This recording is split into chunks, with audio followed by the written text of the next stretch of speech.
cannon sounds, and the Argonauts have the ball on the tee. King LaFrance stands back alongside Terry Williams. We're underway to wrap up week number 4 in the CFL. Terry Williams returns it across his 20 to the 30 and breaks it just out to the 40-yard line. Nice push at the end of that play, and out comes Vernon Adams Jr. for the BC Lions. Completed 73% of his passes, 861 yards passing in 3 games, and 5 touchdown passes to 2 interceptions. Gets 2 big-time targets back in Dominic Grimes and Keon Hatcher. We'll get to the starting lineups in a second, but off to an excellent start, Vernon Adams, the BC Lions. Won his last 5 starts dating back to 2022, has a TD pass in each of his last 7 starts. Begins here with David Mackey, the fullback, in. Quick throw underneath. Right away, they decide to go to number 4, Keon Hatcher. After 70 catches last season, he is back in the lineup, and that's learned that BC Lions starting offense. Gerald Broxton was a game day decision, and he is in the lineup at left tackle and an O-line that's played very well. And then you go back to the receiving core, and yeah, there's some talent back there for Jordan Maksimic. He gets Keon Hatcher back. First game of the 23 campaign for Hatcher, and Dominic Grimes missed last game. He is back now. He's dealing with a foot injury. Good to see him back here as it's first down again for the Lions after the completion to Hatcher. That's Taquan Mizell getting his first touch of the ball game, driving it forward. And the Argonauts defense trying to play shot for shot tonight with the BC standing front. Yeah, take a look up there. Robbie Smith is going to start at defensive end, and Sean Oakman missed their last game. He is back in the interior of that rotation.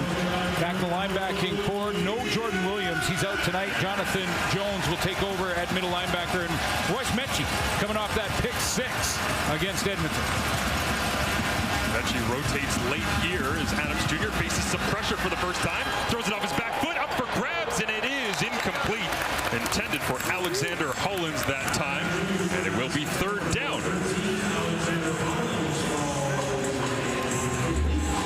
Yeah, this is going to be a good test and a good matchup. 2 heavyweights haven't lost a game this season. Trying to see exactly where you are. Of course, the Lions took down Winnipeg in a very dominant way in Winnipeg in their last one. Stefan Flintoff sends this one away. Backward spiraling boot will drop down just inside the 20-yard line. And the Argonauts will return it for a gain of about 5 yards on the play. Flag comes down at the end of the play, and out comes Chad Kelly. So much hype going into the season, an opportunity to start. BC number 33, 15-yard penalty, first down. 23 attempts in both of his first 2 games here, Suits, and now he gets a chance again at home after a week 2 victory against Hamilton. Yeah, and I like how Ryan Dinwiddie is really managing Chad Kelly and letting him slowly just progress with his game. I mean, he's a tremendous dual threat, one of the few quarterbacks where the OC will actually call quarterback draw, not a guy just scrambling and taking off. They call design quarterback draws to Chad Kelly. 3 rushing touchdowns, all sneaks back in week 2. We'll see if he uses the legs against this number 1 ranked BC defense. 4-man rush to begin. They let Kelly throw off the top to intended for Monte Coxie, and it will fall incomplete with a flag down. As some clutching and grabbing down the field. The Argos aggressive on the first offensive snap of the ball game. Sure. This BC defensive pass interference. BC number 1. Point of foul. Automatic first down. I'll tell you what, this BC defense is top ranked in the Canadian Football League after a few weeks of the season. They're just allowing 7 points a game, which is just unheard of. And there's a little contact early, well beyond 5 yards. Pass interference because the ball was intended to Coxie. Ryan Dinwiddie going off script for the first play of the ball game. Nobody runs the ball more than the Toronto Argonauts on first down. 58% of the time. That's first by 18%. A lot of that dealing with week 2 and week 3 having leads against Hamilton and Edmonton. They're 2-0 after a week 1 bye, and happy to be back home at BMO Field. Kelly gets the handle, tries to sling it out on a quick screen. It's Curly Gittens Jr. getting his first grab of this football game as we get a look at Gittens and the rest of the Argos offense. Yeah, 1,000-yard receiver in Curly Gittens is back in the lineup, and that's important. And they're going to have Trayvon Tate take Isaiah Cage at left tackle. You go back and take a look at the weapons. Ouellette, big game against the Edmonton Elks. And the running game, as you mentioned, Marshall, outstanding. And there's Gittens back in the lineup. Wilfrid Laurier. 5 wide here for Kelly. Looks to the right, checks back left. Now pressure, and he will go down. And in the backfield, it's Matthew Betts. After a monster week against the Winnipeg Blue Bombers, 90 gets home once again. Well, he leads the league in sacks, and the last time a Canadian did that was Brent Johnson, a former BC Lion. He had 5 coming in, 3 against Winnipeg, as you mentioned, and gets off to an early start in this one.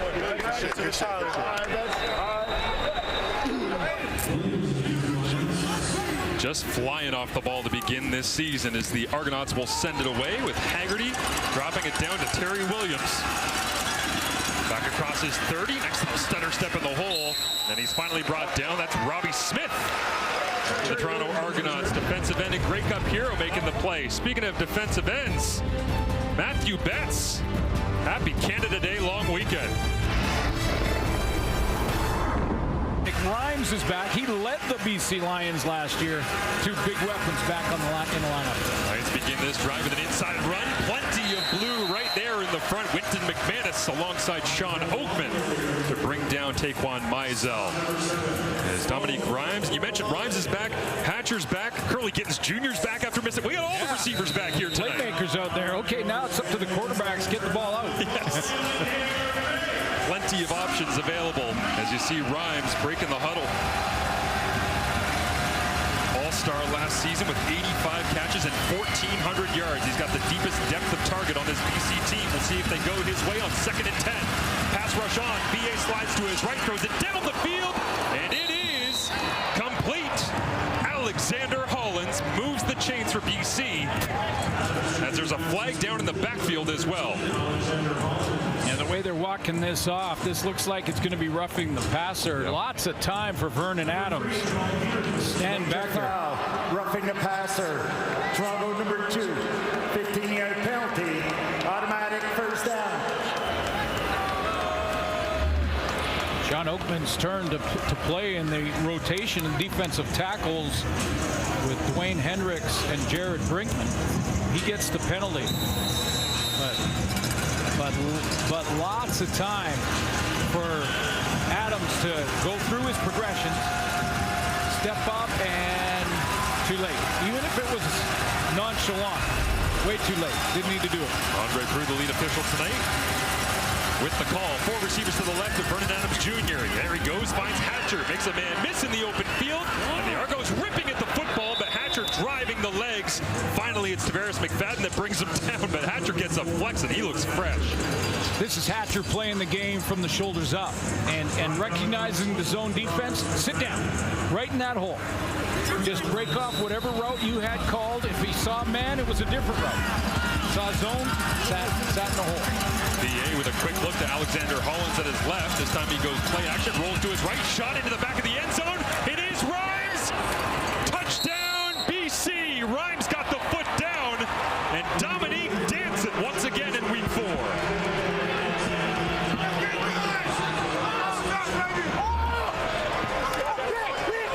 Get him out on the edge. That's what Jordan Maximic, the offensive coordinator, does with Vernon Adams here. Get him out on the edge.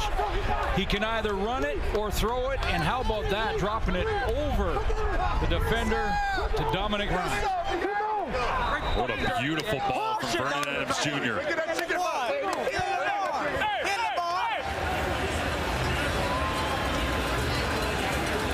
BC tied for the league lead in touchdown passes coming into this one with 5. They'll continue that trend, and Rhymes certainly helping. As through 2 games, he had himself 12 catches, 3 into the end zone. Here's his 4th already in 2023. VA rolling it, slinging it. Lions lead early. Big play guys working in tandem. Watch Hatcher on the out and Dominic Rhymes on the corner route. Mechie is going to be influenced by number 4 on the out, and that changes his angle. So instead of getting enough depth and heading to the corner in that outside third where he needs to be, he gets in a chase position. And if you're in a chase with Dominic Rhymes, it's over. Unsung hero of the play. $200 in there. I'm back. You know we donate every game, man. Come on.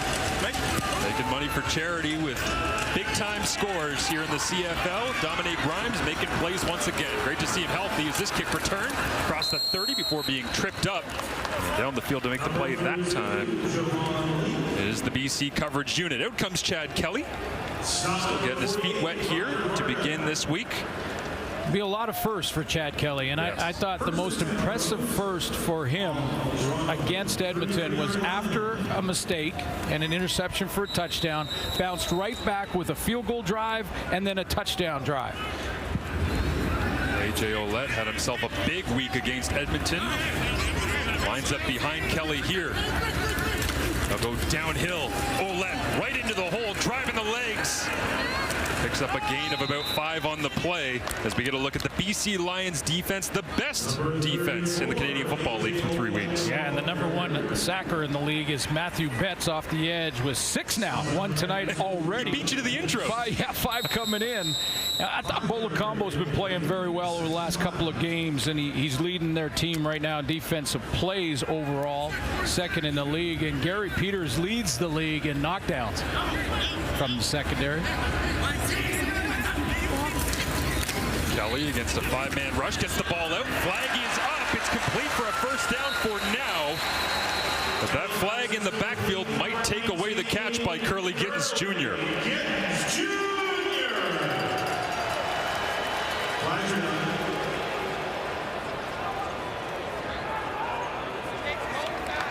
Illegal block, hands to the face. Toronto number 62. 10-yard penalty will replay 2nd down. Well, Ryan Dinwiddie talked very highly of Ryan Hunter and how he's been playing, especially in the run block game. And this one, he just his right arm got up in the face of Nathan Cherry, or excuse me, that was Josh Banks, the defensive tackle. Hunter, a first-round pick at a Bowling Green, takes the penalty, so Kelly has a lot to work with here. Over the top and sails it. Just flicked the wrist as he was rolling towards the line of scrimmage, and it came out high from 12. Yeah, had a chance to run there, although with the penalty now you're further than a 10-yard distance to go. If he's 2nd and 10, he's running here probably. They're making that decision. Kind of threw it in between that crosser and the deep route. Tough throw to make, no doubt, but he'll want that one back. Beautiful kick by Haggerty here. Drives Terry Williams back to his own 24-yard line. And the Argos coverage unit right there to make the play. Down the field, and Darius Pickett finishing it off, but it's Dejon Brissett, the former 2nd overall pick, making the tackle on special teams. Dominic Rhymes trying to find a role, went to BC, and man, has he ever found it. Yeah, free agent signing back in 2019, and a big one for the Lions. 400-yard games last year. Send the receivers in motion here. Take the run, pressure on. VA trying to get away, and he can't dance away from the pressure. Finally, bringing him down. It looks like that is Thomas Costigan making the play, starting at defensive end here. He's moved around the league a little bit himself the last couple of years, but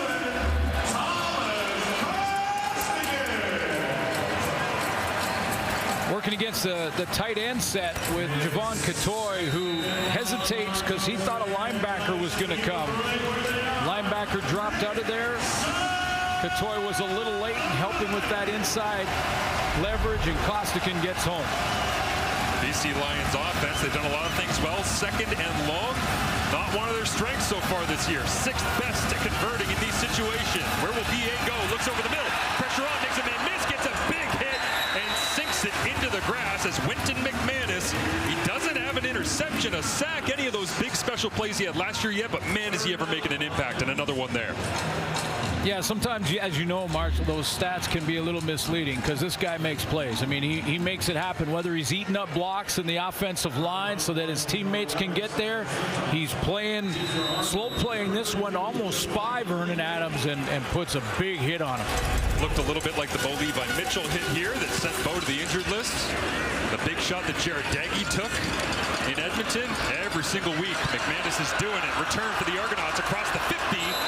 And finally wrapped up and brought down as it is Amir Siddiqui, defensive lineman, chasing it down. We'll have more on the Argonauts running game. AJ Ole. Much. Workout. Now, I haven't tried it myself. Pre-workout drink, which is full of caffeine. Linemen are given Oled and Harris, but also they're trying to determine, both Oled and Harris, what they're going to give the offensive linemen when they reach 100 yards. College took his offensive line out for meals, but he's trying to get a few ideas. He did say pregame, they get 100 yards, maybe it's a steak, guys. Love it. Here's Chad Kelly thinking about throwing, and then no time. Bo Lacumbo gets into the backfield, and this BC defense picking up in week 4 where they left off against Winnipeg last Thursday. Well, the numbers are unreal for the BC defense. I know it's a small sample size, but he's coming off the edge here, and watch how Bo Lacumbo does not jump. How many times have you seen a guy come off the edge, jump, and then the quarterback pumps it and goes around him? Bo Lacumbo just keeps closing in, and then wraps up Chad Kelly for the sack. Lacumbo leads the lines in defensive plays made, 23 coming in. That's his second sack of the season. Now 2nd and 16 here for Kelly. Rolling to his right again, tries to rip this one. It's complete, but it'll be well short.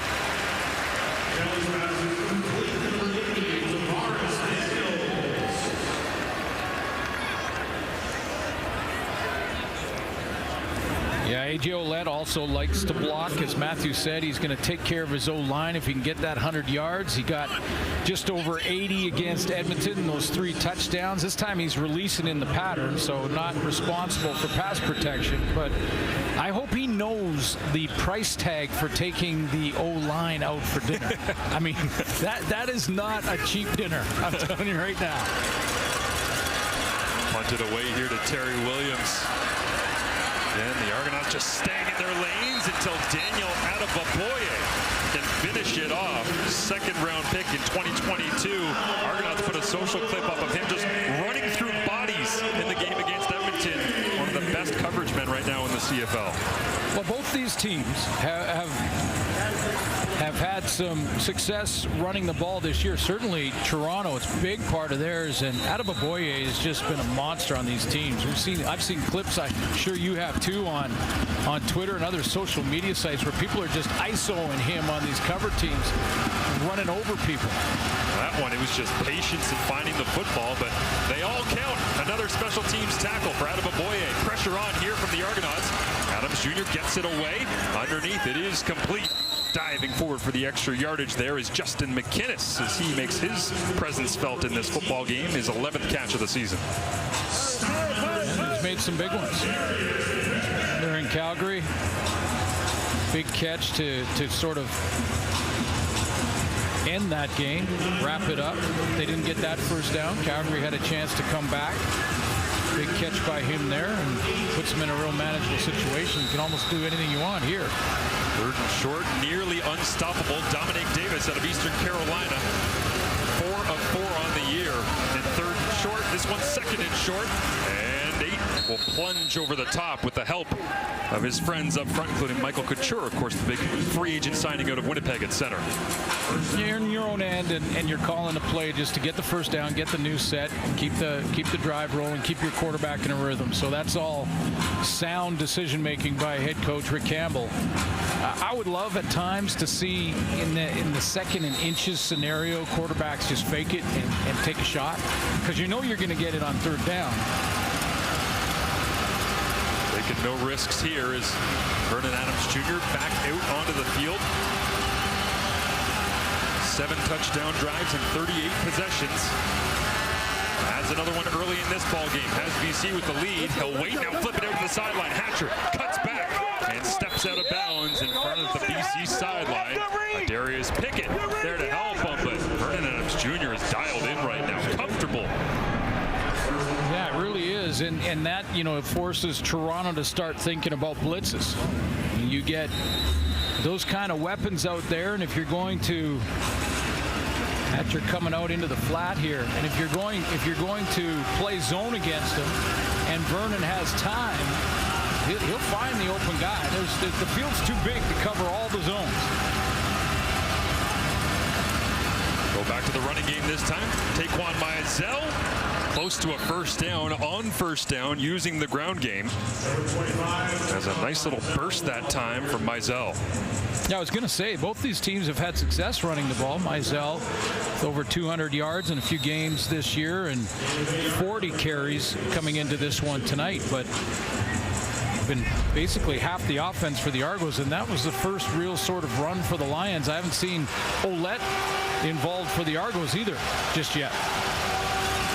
Once again, it is Dominic Davis managing short yards. This one a little bit longer than the last as the flags come up just before the snap. Might be. Yeah, time count. BC number 8. This is a 5-yard penalty. Will replay second down. Immediately, Vernon Adams Jr. just looked at Dominic Davis and gave him the old thumb over the shoulder. Yeah, you go back over there. Yeah. I'm going to run this here on 2nd and 6.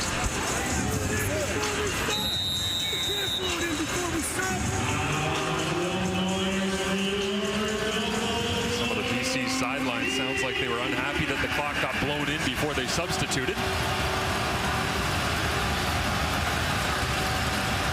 Now they'll go to work on 2nd and 7 officially. VA protected, has time, ball batted at the line and almost intercepted.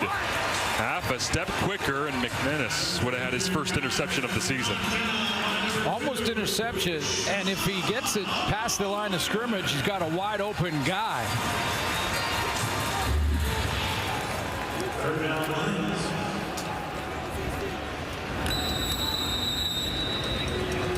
Take a look at Sean Oakman, got the left hand on it, but that corner route was open. The Argonauts return this one down the left sideline, cutting back, making the kicker miss, all the way to the house. Touchdown Argos! Javon Leak sends BMO into a frenzy.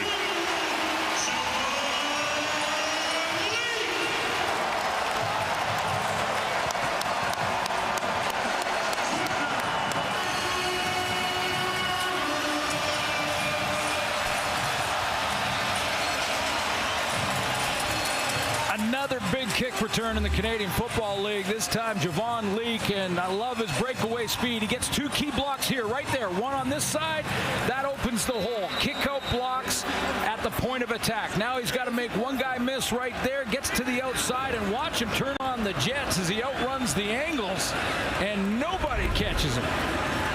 91-yard punt return touchdown by Javon Leak as the Argonauts try to go 3-0 for the first time since 1991.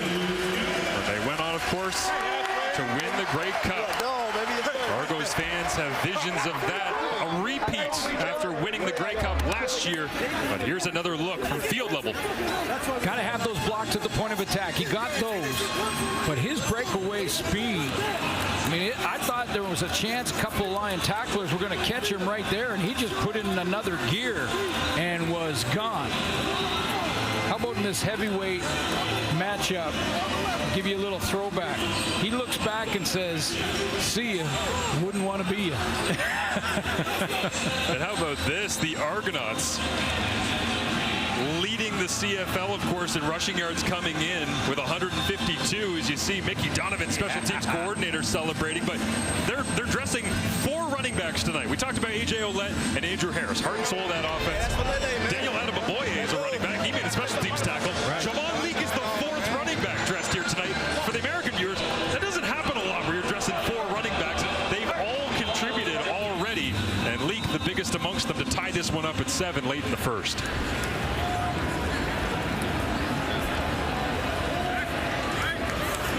Toronto will kick it away. They're breathing some life into a Monday night matchup with the offense struggling to get going. Now BC can't get their blocking scheme set up, and it's Benoit Marion downfield, making the play on special teams, and quickly BC right back to work.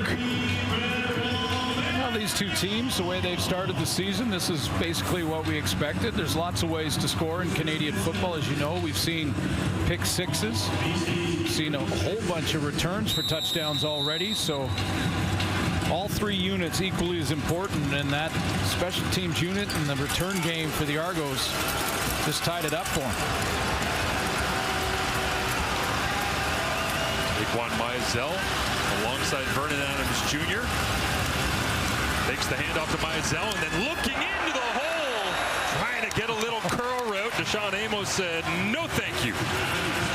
I almost called the pick six just before it happened. That was Deshaun Amos is a veteran. Deshaun Amos, he just reads it here, and he's jumping this curl. I mean, it's go ahead and keep running those intermediate to short routes, and the DBs start to get antsy. He knows if he goes both hands, he scores. Then the crowd noise here in Toronto. Mizell checks in with the offensive line. Pass protection. They pick it up. VA over the middle. Now it's intercepted. Going back the other way. It's Robertson Daniel.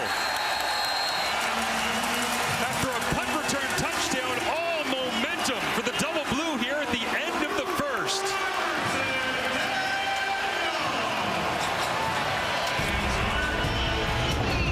They couldn't move the rock offensively, but special teams and defense keeping the defending Grey Cup champions in this one after one.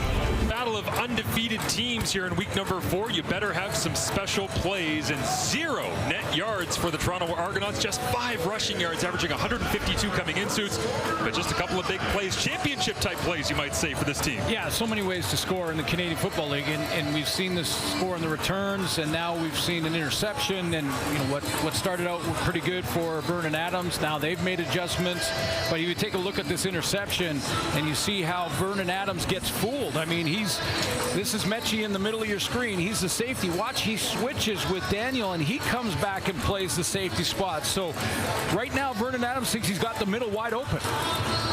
And Robertson Daniel slides back in there. Doesn't see him from the outside in, and away he goes.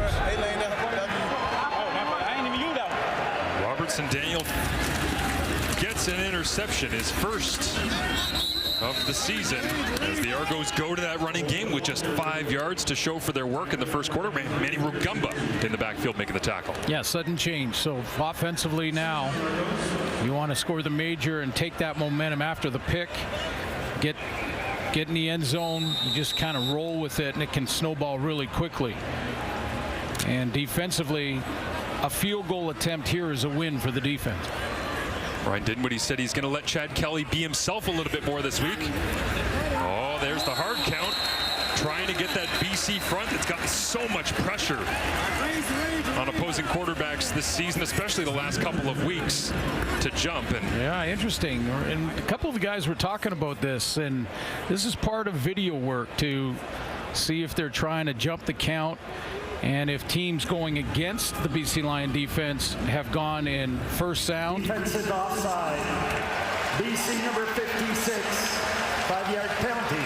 Will replay second down. So if they go back and they look at the video and they see that defenses have been jumping that hard count on the first sound. So that first, just walk up to the ball, and whatever sound you say first, you're getting the snap. Chad Kelly just staggered that count through the offside. It's a free 5 here, 2nd and 5. Zip it out, complete underneath. It's Gittens Jr. cutting back, almost into the end zone. Ben Hladek, an outstanding middle linebacker, Canadian out of UBC, was the last one there to bring him down. Yeah, TJ Lee goes from the inside when he's going to run this curl. TJ Lee's going to close here, but then just before he gets there, he bounces back. Back to the running game here. Ouellette trying to push the pile. Can't get across the goal line. It'll be 2nd and goal from in tight.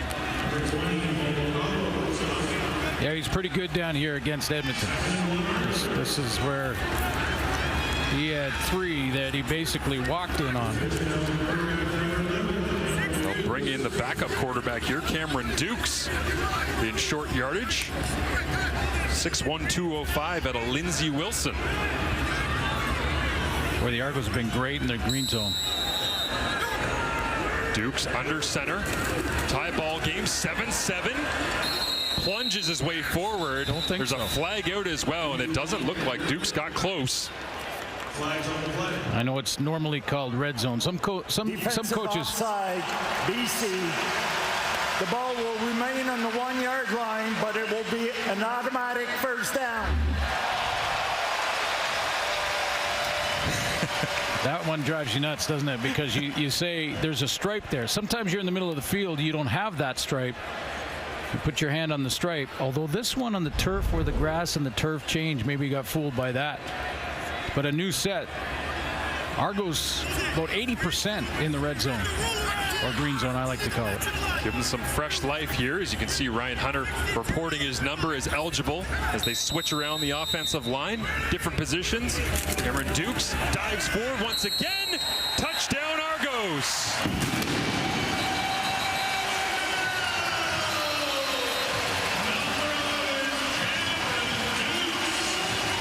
Take the interception by Robertson Daniel and go and score with it. Now you've got all the momentum. A big kick return, an interception, and just like that, 14 points on the board for the Argos. Taking full advantage of sudden change. And their success rate in the red zone continues to skyrocket. So after a 0 net yard first quarter, interception, 91-yard punt return touchdown, and now a Cam Dukes 1-yard touchdown run. The Toronto Argonauts tack on the extra point. They have a 14-7 lead in this battle of undefeated clubs, East versus West, to round out the Canada Day long weekend. Perfect temperature for some early July football. Little breeze coming off Lake Ontario here as the Argonauts will have it at their back to the advantage of Boris Beatty. After the Cameron Dukes 1-yard touchdown sneak run, they'll drive Terry Williams back to his own 6-yard line. Oh, and a big hit, jumping over the top. Terry Williams went airborne, and the Argonauts said, stay down. Jack Cassar making the play. Jack Cassar, I see it. This doesn't happen very often where you catch a guy that just jumps, so now he can't make you miss. You just drop the pad level. That's a biggie. There's a flag down on the play as you see Cassar. Second-round pick of the Argonauts back in 2020, 11th overall out of Carleton. 6'4", 240. If it wasn't that pandemic draft, I feel like he would have got a lot of love as he talks to special teams coordinator Mickey Donovan. That was an attaboy right there too. That was a grab the mass. Nice job, There are man. 2 fouls on the play. Major foul, unnecessary roughness, BC number 47. This is a misconduct foul for 15 yards. The second foul is objectionable conduct on Toronto number 44. Also a misconduct, 10-yard penalty. Will be first down. So Sione Tiema against Brandon Calver. Right in front of you there. Yeah, right down in the left corner there. Yeah, they're going at it right here, right in the middle of your screen, going right at it.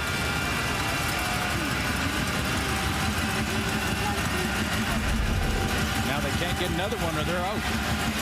The Rock'em Sock'em Robots tied up between the two. Quick throw completed once again. Hatcher racking up the catches here as we get a look at Curly Gittins Jr. back in the lineup here tonight. Very close to making his fantasy owners very happy. Yeah, and as important as Dominic Rhymes or Keon Hatcher is to the Lions, Curly Gittins is to the Argo offense. And watch this spin as he turns inside, fooling the veteran and TJ Hill as he was coming downhill trying to make that tackle. That got him down to the doorstep, and they finished with the touchdown. 8 of 8 on first down, 2nd and 2. Lots of options open here for VA. They'll go to the running game. Mizell gets the edge, spins, and picks up the first down. I thought he was going to spin and go for a little jaunt down the sideline there, Suits. Yeah, that's the video game move. I'm seeing more and more of that. Is this the video game generation that are just you double X there? I think. Boom, right outside. Little spin, another little spin. An entertaining 4-yard run. 127 rush yards after contact. Right now, second in the Canadian Football League, replacing James Butler, who left in free agency for Hamilton. Mizell has gotten the best of that trade so far for BC. Handoff now to David Mackey. Trying to get the fullback some love. As Mackey gets wrapped up by Dwayne Hendricks. I just thought they could lead that one away and just basically switch up positions, but Hendricks said, not on my watch. Jordan McSimic trying to mix and match the touches. Thought he could sneak one on the Argos there with a different personnel package. Mackey stays in. 5 receivers available to Vernon Adams Jr. 2nd and 13. Second quarter. VA looks downfield. Lobs it over the top. Dominique Rhymes. And Mechie could have played the body if he wanted to. Held off, and it falls incomplete in front of Rhymes.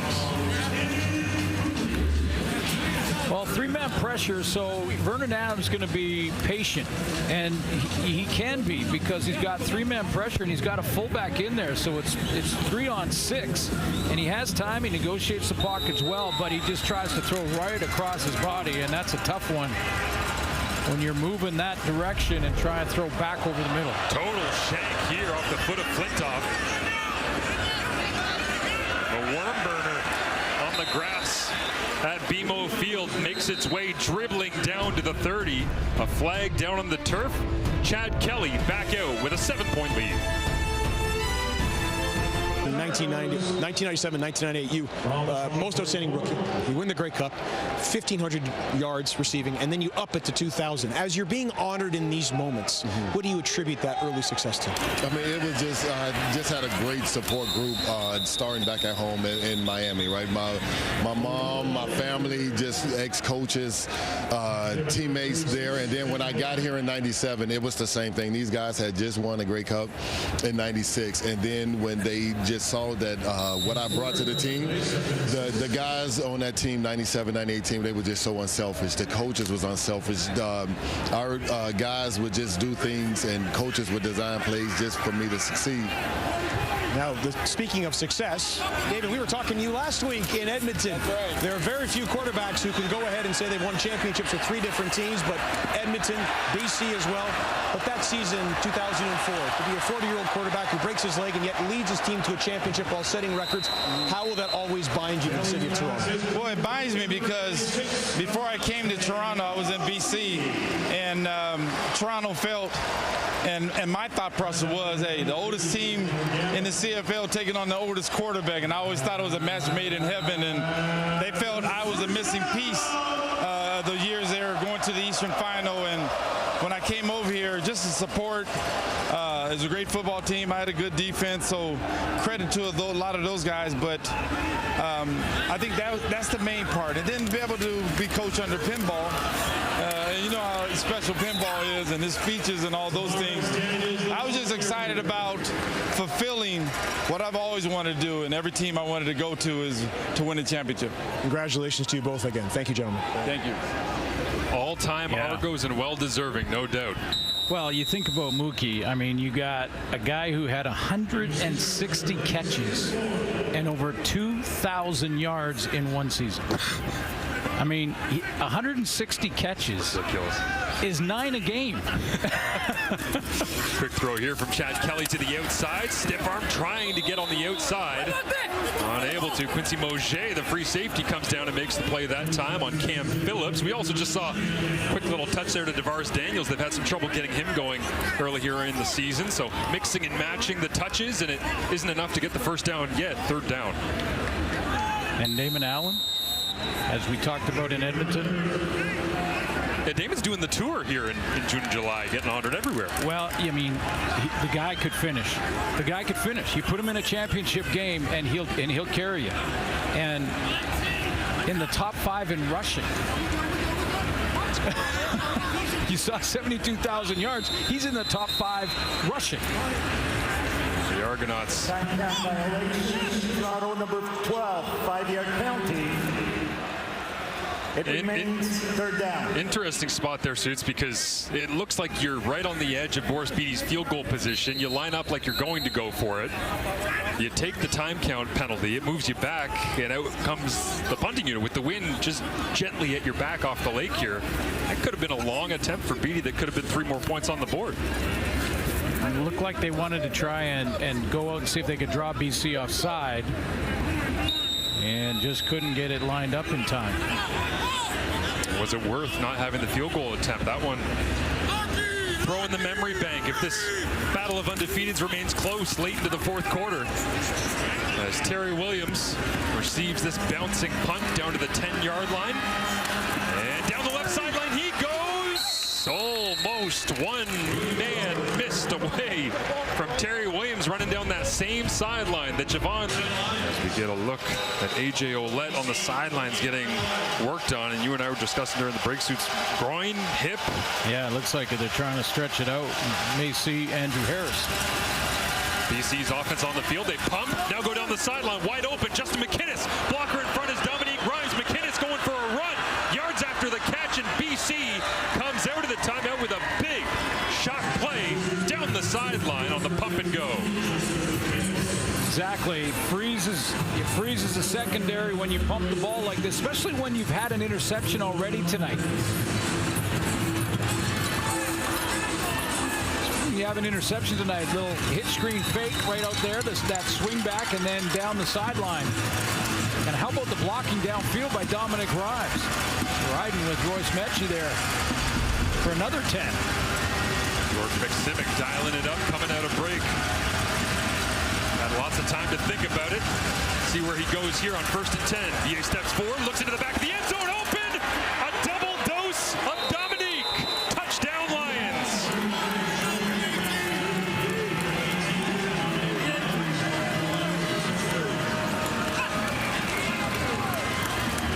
He's getting lots of time, and now the Argos are going with 3-man pressure at times, and Adams knows that. It's not this time. They go with 4 here, but he manages it. He steps up nicely, climbs up into the pocket, and by then it's almost impossible to track down all these receivers and figure out where they are playing a zone look. Dominic Grimes is wide open at the back of the end zone. 2 plays, 82 yards. Down the sideline to McInnes, back of the end zone with a flick of the wrist from VA. And the BC Lions battling back against the defense and special teams of the Argonauts, earning it on offense.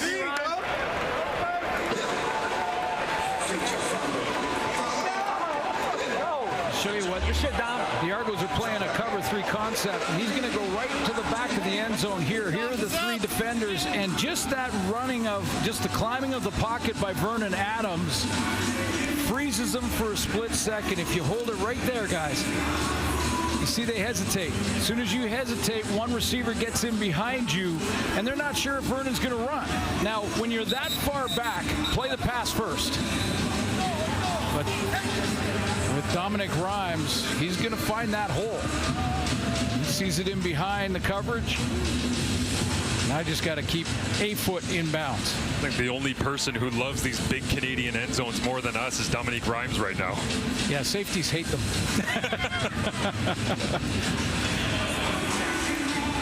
Vernon Adams Jr. continues to roll. The only team he doesn't have a winning record against in the Canadian Football League, these Toronto Argonauts. He's bounced around the league, of course, variety of places. Lots of time spent in Montreal. Strangely enough, those Suits, his highest completion percentage against any team in the CFL, the Toronto Argonauts. Which doesn't make a lot of sense that he's completed a lot of passes and hasn't won, but that one will loom large as Rhymes this season. 14 catches and 5 touchdowns. As the Argonauts return it back across the 40. Javon Leake getting a kickoff return touch. 36% of the time they go to Rhymes, it results in 6. Incredible. AJ Ouellette looks like he'll be okay. He got stretched out on the sideline there. We showed you. Wondered if that may mean a little more Andrew Harris. They will go on a bit of a rotation. Harris gets about 35% of the snaps, Ouellette the rest. And sometimes, like right now, they can both play. Yep, the 2-back set is in. They'll line up for now Ouellette as the running back. He'll bounce out. This is how they scored a running touchdown against Hamilton in week 2. Go back inside, fake it, flip it out to Harris. Nobody home. Ben Vladeck chasing, and Harris puts the head down and gets the first down into BC territory.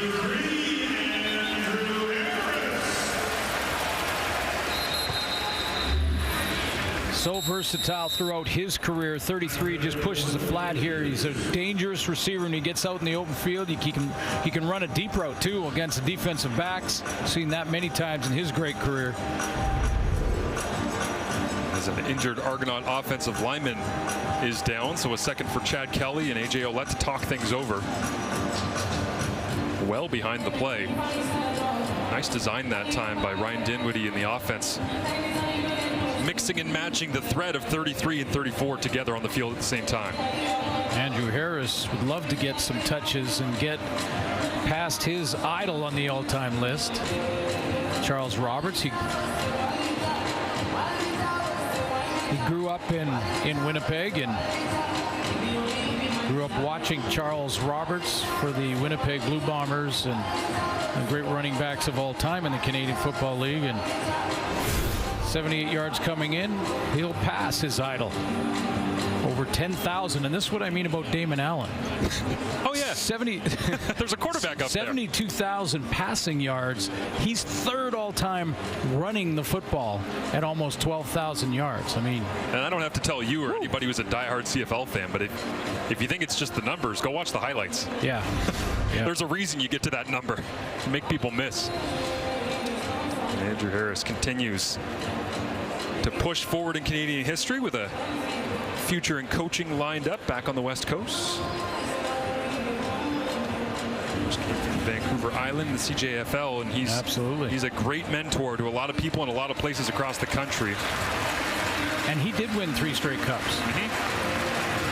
2 with the Bombers in a row, and then yeah, he got the three-peat that Winnipeg was craving. Yeah, exactly. Yeah. 64, Dylan Giffen out of Western Ontario, the injured Argonaut on the play. So they'll mix and match. Gregor McKellar, first-round pick from last season, will go into the ball game here at right guard alongside Peter Nicastro. First-round picks abound across that line. Hunter, Nicastro, and McKellar. As the St. FX alum will line up here for Chad Kelly on 1st and 10. They'll go back to the running game. AJ Ouellette flagged down, and Ouellette is dragged down from behind.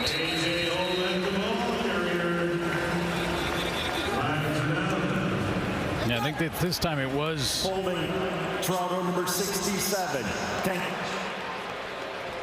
Down. This has been quite a show that the Lions have put on defense over the first 3 weeks of the regular season. 7 points per game allowed. I mean, in Canadian football, when there's so many ways you can score, that's unbelievable. And first in so many categories, including quarterback sacks. Ryan Phillips dialing it up here on 1st and 20. Kelly tries to get it away, throws it into the grass. There's Matthew Betts all over him once again. Toronto's only got 50 net yards so far here tonight, despite the 14 points on the board. And that's why Betts and the defense continuing their dominance. You know, when you think about it, he's right in there. When you think about it, Toronto number 34 was close. Therefore, there is no infraction for grounding. Ouellette was close, so you can, if you throw it behind the line of scrimmage into the turf, as long as there's a receiver close, you don't get the intentional grounding call. If you throw it across the line of scrimmage, it doesn't matter. You don't have to have a receiver anywhere near it. See Ryan Dinwiddie frustrated there by the execution. Pressure on this time from the Lions. Kelly stands in, unleashes one. Jump ball down the right sideline. Incomplete. It was intended for DeMonte Coxie, trying to regain some of that magic from a big deep ball he hit to Coxie in week 2 against Hamilton. Yeah, I got off to such a great start, didn't he, against that Hamilton Tiger? In that Hamilton Tiger Cat game with 6 catches, 131 yards, and he got some deep shots. And game 2 against Edmonton, just 1 target. He made the catch, and it was a 30-yarder, but just targeted once in that one. BC coming into tonight allowing 1 completion on passes of 20 yards or more on 14 attempts. Just 7% completion rate for opposing quarterbacks on deep shots. And they'll get another one to add to the tally there. It's down the field to make the play. Quantez Stiggers. Hey, who's that guy? Bills Mafia, stand up. Speaking of yards, 35,000 plus. The Buffalo Bills.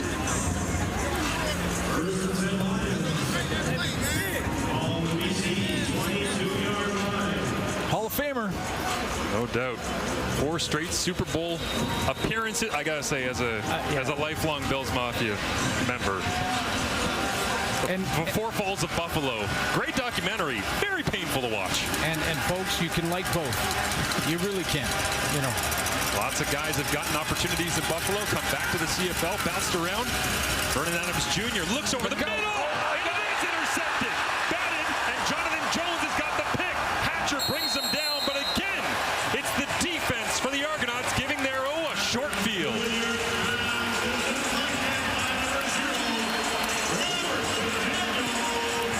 Robertson Daniels has made a couple of plays now.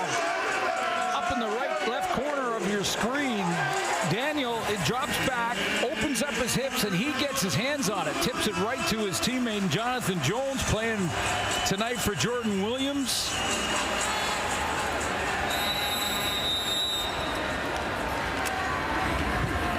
Switching things up in that back end with Royce Mechie and Daniel. Giving Vernon Adams some fits at times. See what the offense does here. Knotted up at 14 in a battle of undefeateds. They'll sling it out underneath. Looks like that's Cam Phillips making the grab. Nice pickup on first down. As that will be the 3-minute warning. Knotted up, back and forth. Entertaining ball game here. Round out the first half for you on Canada Day Monday. Heard that if we fired up the helicopter right now, we could get ourselves to BMO. Yeah, we can. Ready? Ready? Let's go, team. Let's go. We're on our way, cheers.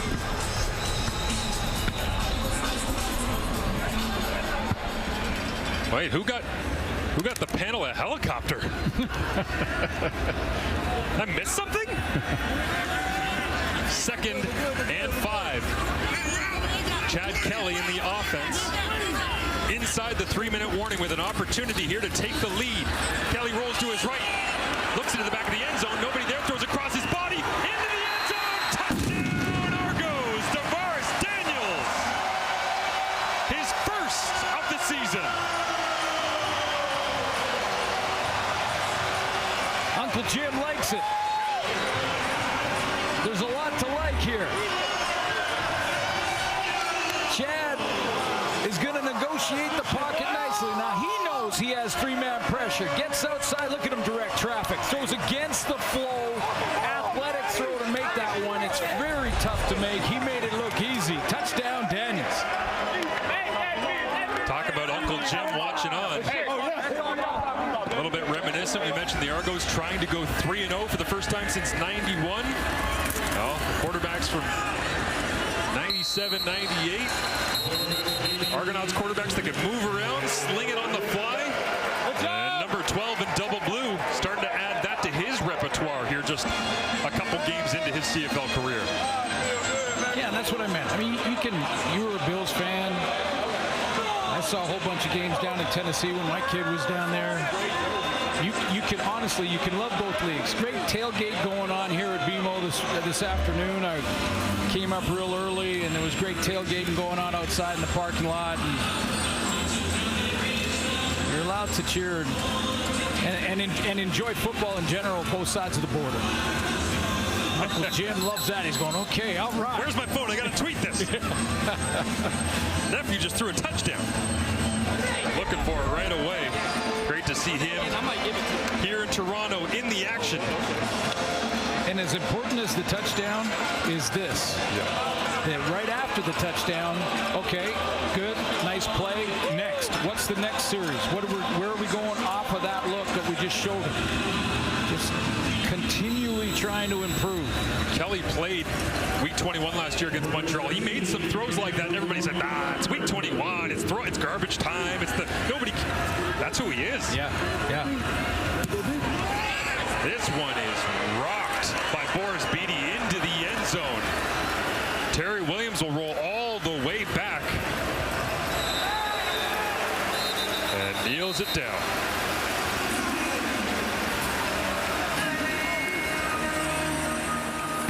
Scan the QR promo code on screen to pay $30 less on a Crave Total 6-month plan versus a monthly subscription to get access to the most talked about series and latest hit movies.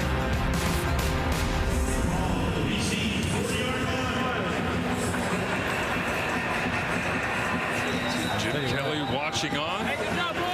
Chad down in front, talking it through with everybody. And if you're Vernon Adams Jr. right now, you got a couple of interceptions. You just threw one that cost your team deep in your own end of the field.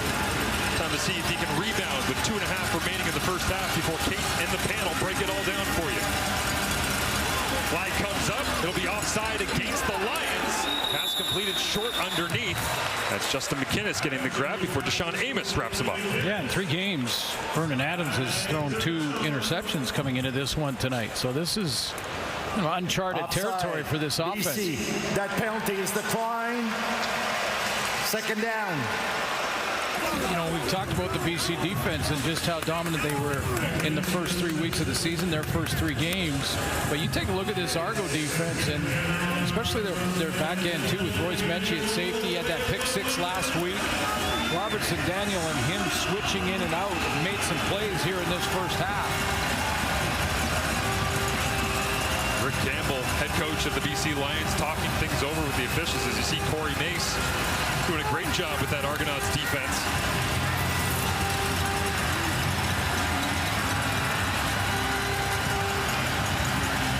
And they'll switch the ball over onto the right hash here on second down and 10.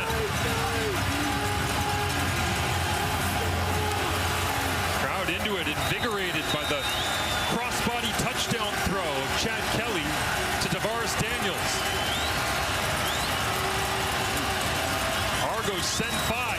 VA gets it out quick underneath. Javon Catoy rambling his way up to the 55-yard line before he's brought down. 10th target of the season, 10th catch. VA remains perfect when targeting that big body.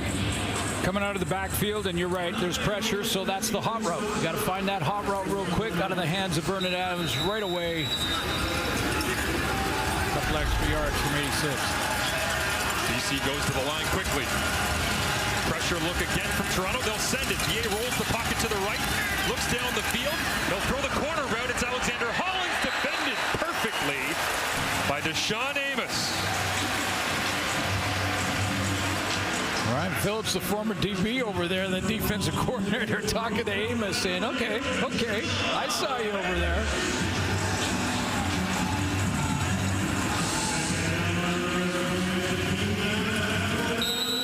In tandem right here with Hollins and Keon Hatcher. Hollins is the deeper of the two as they layer those out routes back towards the sideline, but Amos tracked it down. Argos secondary all over it. Creates another 2nd and 10. They'll empty it out. Taquan Mizell, 6 wide. Checking it down to Mizell. Tries to make a move. And going nowhere, as that looks like it is a Darius Pickett. Defensive plays. And that's a big play, Marshall, because Pickett makes that tackle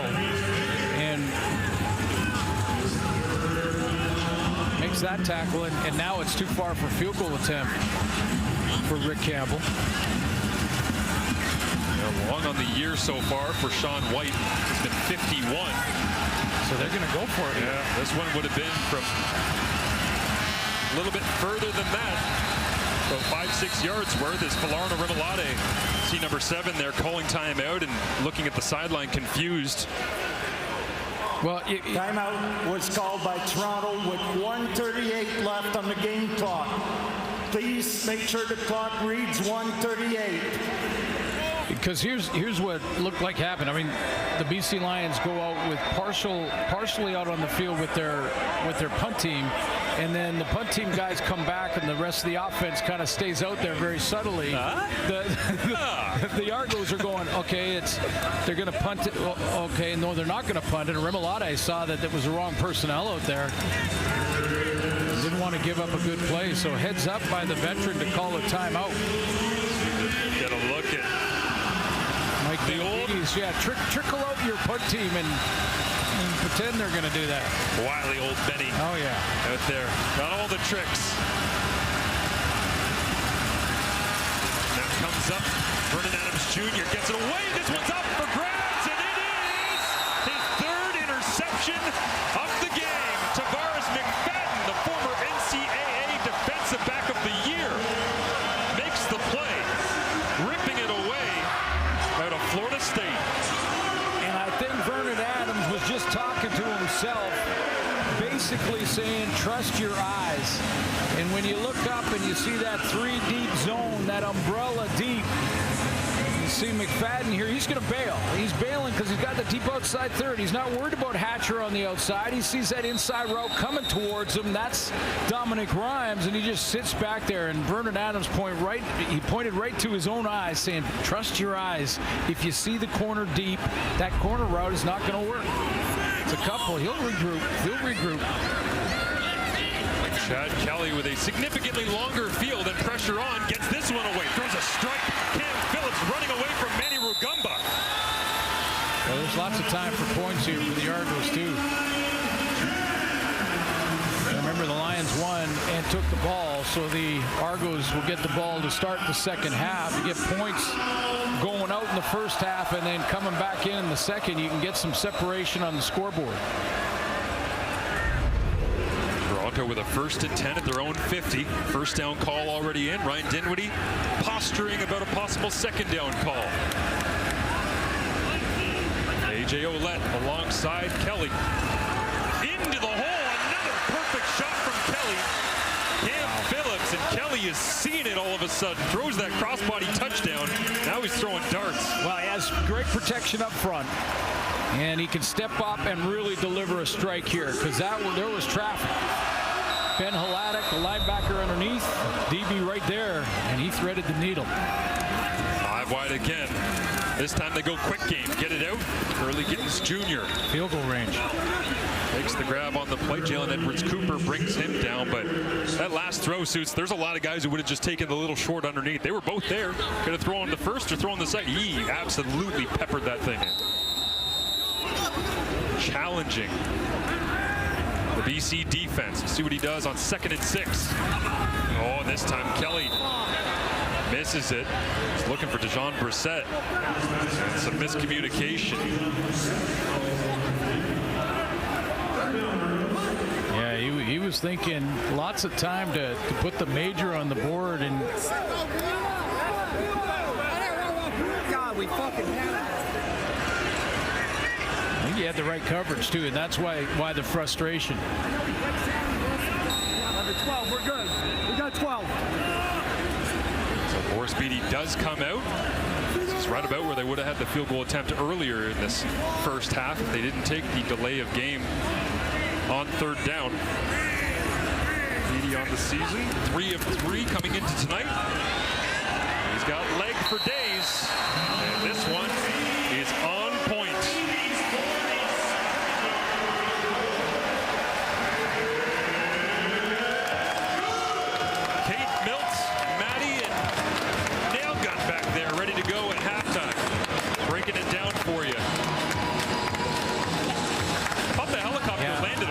Looking. Where is it? No, I don't see it. Is it over in the amphitheater? No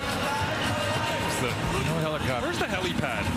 The Dunnigan honorary helipad, I should say, right here at BMO Field.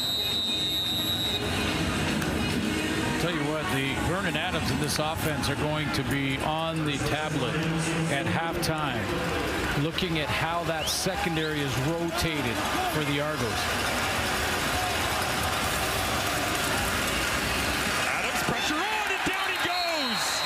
A double blue wave. Falardo Remalade. And that's what happened couple of picks.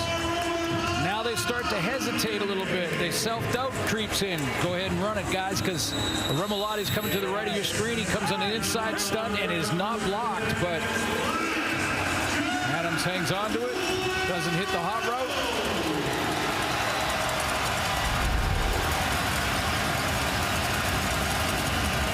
He's been dancing to start the season. All over the place for the Argonauts defense. 2nd and 19, and did they get the snap off? As Thomas Costigan, 97, came around the corner, thought he had his second seconds. Cameron, please reset the game clock to read 27 seconds. Time count violation, BC number 3. This is a loss of down. It will be 3rd down. So they got to punt the ball here, the Lions. Inside of the 3-minute warning, inside of 3 minutes at the end of the game, time count is a loss of down penalty. And Rick Campbell's not happy right now about when the play has been whistled in with substitution packages. Earlier on, we heard that from the sideline as well. So a quick whistle trying to keep things moving, and BC a little slow.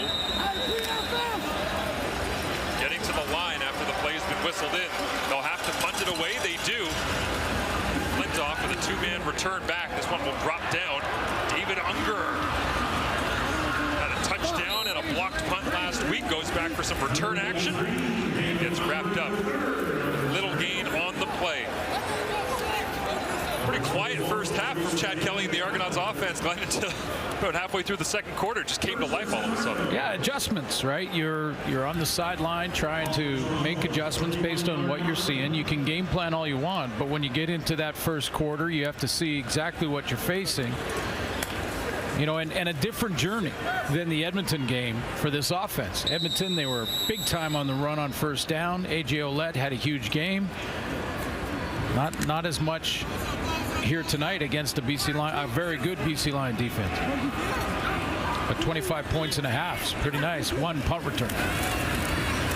Kelly looks over the middle, completes this one. It's his 14th completion of the first half. He's now 14 of 18. As they cross into BC territory, clock stops. They'll set the chains. Need about 7 yards. You got a field goal try. So quick to the line of scrimmage. They'll whistle it in. Kelly takes the snap, looks to his right, checks it back down underneath, and fighting for extra yardage. Our clock has zeros. As Cam Phillips was battling, and Ryan Dinwiddie slams the headset down. Not happy with situational awareness on that one. Yeah, he had to get down. He had field goal range when he caught the ball, and Cam Phillips needed to get down quickly. And injury to insult at the end of the half here for Cam Phillips, as he's down, banged up a little bit. But Chad Kelly, 15 of 19 after that completion, 161 yards. Don't worry about it. Go throw a fourth. I don't think we're making a quarterback change here. We'll just see how VA adjusts. He's offside! He's offside! As BC won and took it to begin the football game, so Toronto gets first possession here in the second half.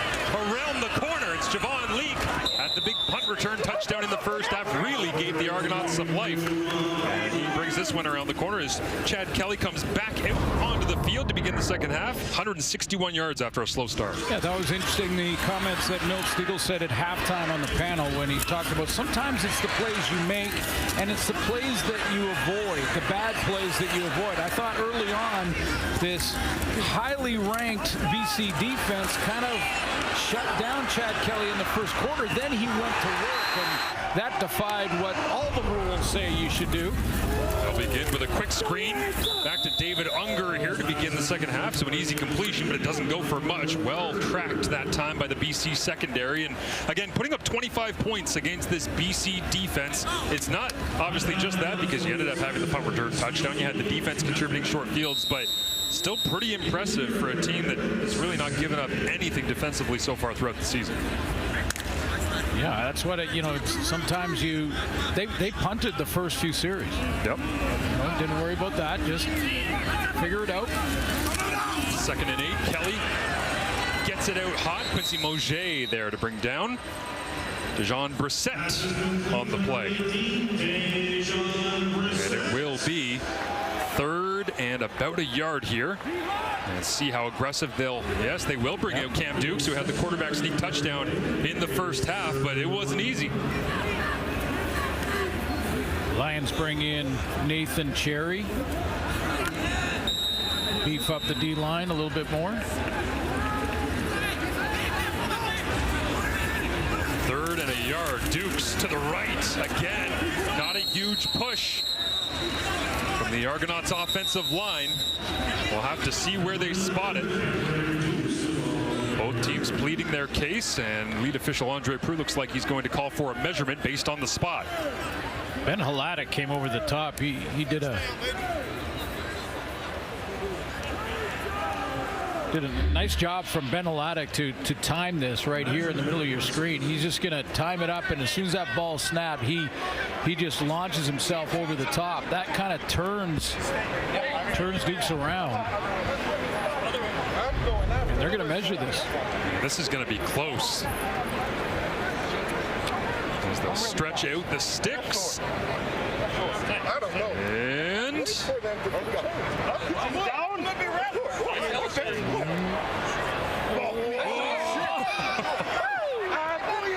stopped him. BC Lions football to open the second half, trailing by 11. Here's the best look you're going to get at it. Now the BC Lions are playing with 8 Canadian starters because they're great players, and Ben Hladek's been one of them for the BC Lions throughout this 3-game streak. Playing in the middle at a UBC, has an interception on the season, and this is a big one because the timing is excellent. They're still pushing here, so the final mark hasn't been made by the officials, and you can see Dukes gets pushed back and then twisted out of there and is inches short. Took their time, made sure that they pulled the chains tight as possible. Argonauts come up a couple inches shy. Vernon Adams Jr. pump to the left, back to the right. Now he'll check it down outside. Taquan Mizell catches it as the release valve and runs away from defenders for a first down on first down. Had 2 checkdowns, though. Vernon Adams, when you heard Keon Hatcher talking to Matthew on the sideline, he said, we're just going to take what the defense is giving him. Now, he's got Mizell out there. That's the backside. Now, he's got Mizell. He wants to see him, but Javon Catoy gets jammed by Winton McManus, so he just checks it down and takes what the defense gives him. How about McManus taking away the seam and then making the play on the sideline? Guy is everywhere for Toronto's defense. 1st and 10. Little flip underneath, goes to Alexander Hollins, trying to get around the corner. Flag comes out, likely a hold, and once again, there's 48. Smacking the ball carrier, as that one will likely push BC back. Holding BC number 86. This is a 10-yard penalty. We're going to replay first down. Back-to-back plays where Javon Catoy has been the key here. He was the seam route on the last play, and you're going to see just to the left of your screen as he comes in right here, and he's going to grab the jersey and the arm. I believe it was Robertson Daniel on the outside there. Burton McSimic splits Keon Hatcher out to the bottom of your screen. Good first half for him in his return this season. Pressure on! And the Argos get home once again. Jonathan Jones stepping in for Jordan Williams, the former 1st overall pick of the Lions. Couldn't go tonight on the 1-game injured list, and Jones makes a play. Yeah, great stunt up front where you've got Jonathan Jones going here, and then you've got Oakman coming around. Just a little twist right in the A-gaps. Oakman takes a step out the field. He comes around. Jonathan Jones beats his man, but Oakman was right there, too. It was a race to Vernon Adams, and thank you very much. Now it's about 2nd and Scarborough. The Toronto defense tees off. BA looking down the field, got a blocker in front. Goes for a run, and he's wrapped up. Once again, Winton McManus. That's a good decision by Vernon Adams because it gets him back into makeable field goal range. Sean White's been money all season long. In fact, for his entire career, You're right. He was going to have to throw it to Mississauga to get the first down. So you get outside, take a look, get what you can, and get your field goal team and get some points out of the drive. So out comes Sean White. You see it there, third in CFL history for accuracy, 9 of 10 so far on the year. This one will come from 46 yards out. Away cleanly, lots of leg and dead center for Sean White. As we get a look at Winton McManus everywhere for the Toronto defense, wrapping up VA and celebrating. See, of course, sharing home field here, the Vancouver Whitecaps MLS, sharing home with a place that man has invigorated back in Vancouver, BC Place. Mara Doman, owner of the Lions, here in attendance tonight as Chad Kelly goes back to work, flips it out. Tavares Daniels, the touchdown late in the first half. That's a good duck. Mr. Doman has done some great things in a short amount of time, and you know, his philosophy being that it's the long game he's most interested in, and growing the game in British Columbia, and that's a big play to try and answer the field goal. But Mr. Doman building and growing football from the grassroots up. That's his game plan. It's the long game. Doing a great job of it. Here's Kelly on 1st and 10. Goes back to AJ Ouellette. He's dealing with a groin injury reported by Matthew Shinetti at field level earlier on in the game. Back in there now, grinding it out. Certainly not the night. You can see him shaking his head a little bit there as Andrew Harris watches on. And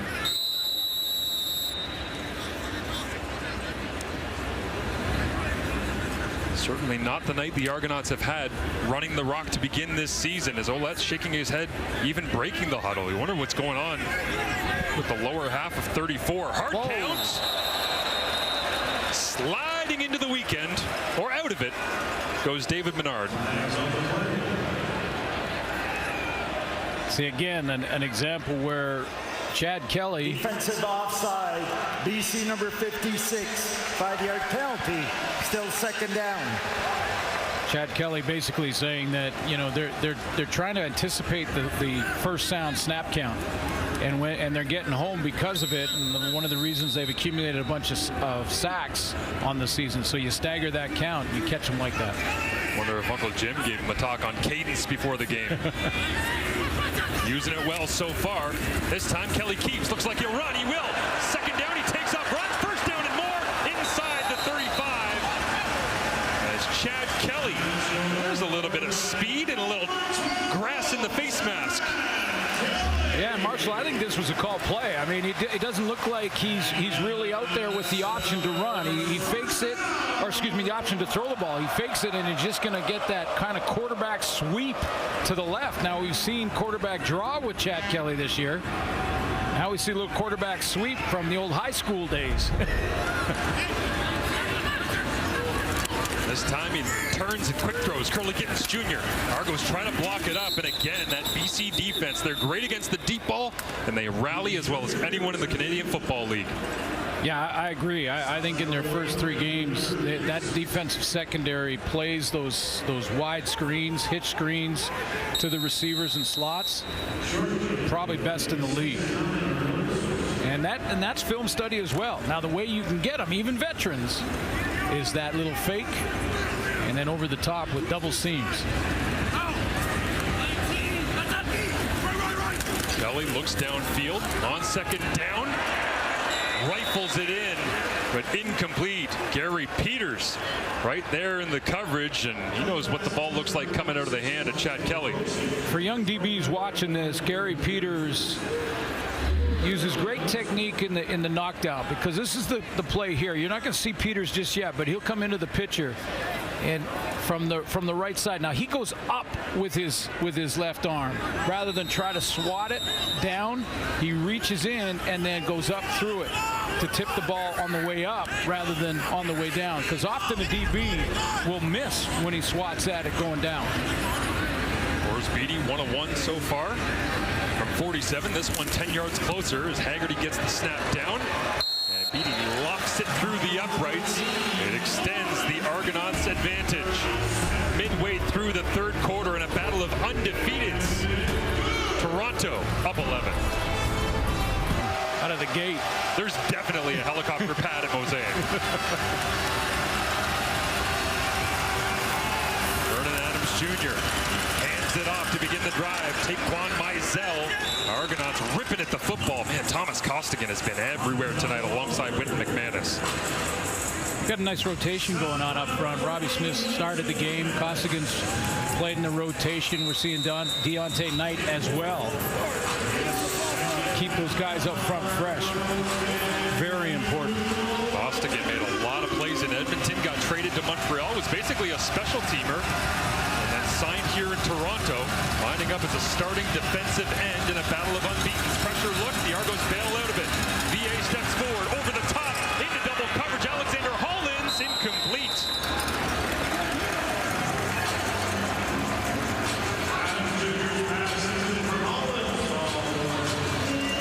Deep post route from Hollins here. He's going to little boat motion in, and then away he goes down the seam. Lots of time for Vernon Adams, and I was looking at the top of the route to see what kind of contact, little bumping and back and forth. All three players, though, Jamal Peters, Robertson, Daniels, having a night playing the football. David Unger on the return from his own 15, makes a move, gets wrapped up. I think that's the first time we've seen Jamal Peters on camera. They're not throwing towards him at all tonight.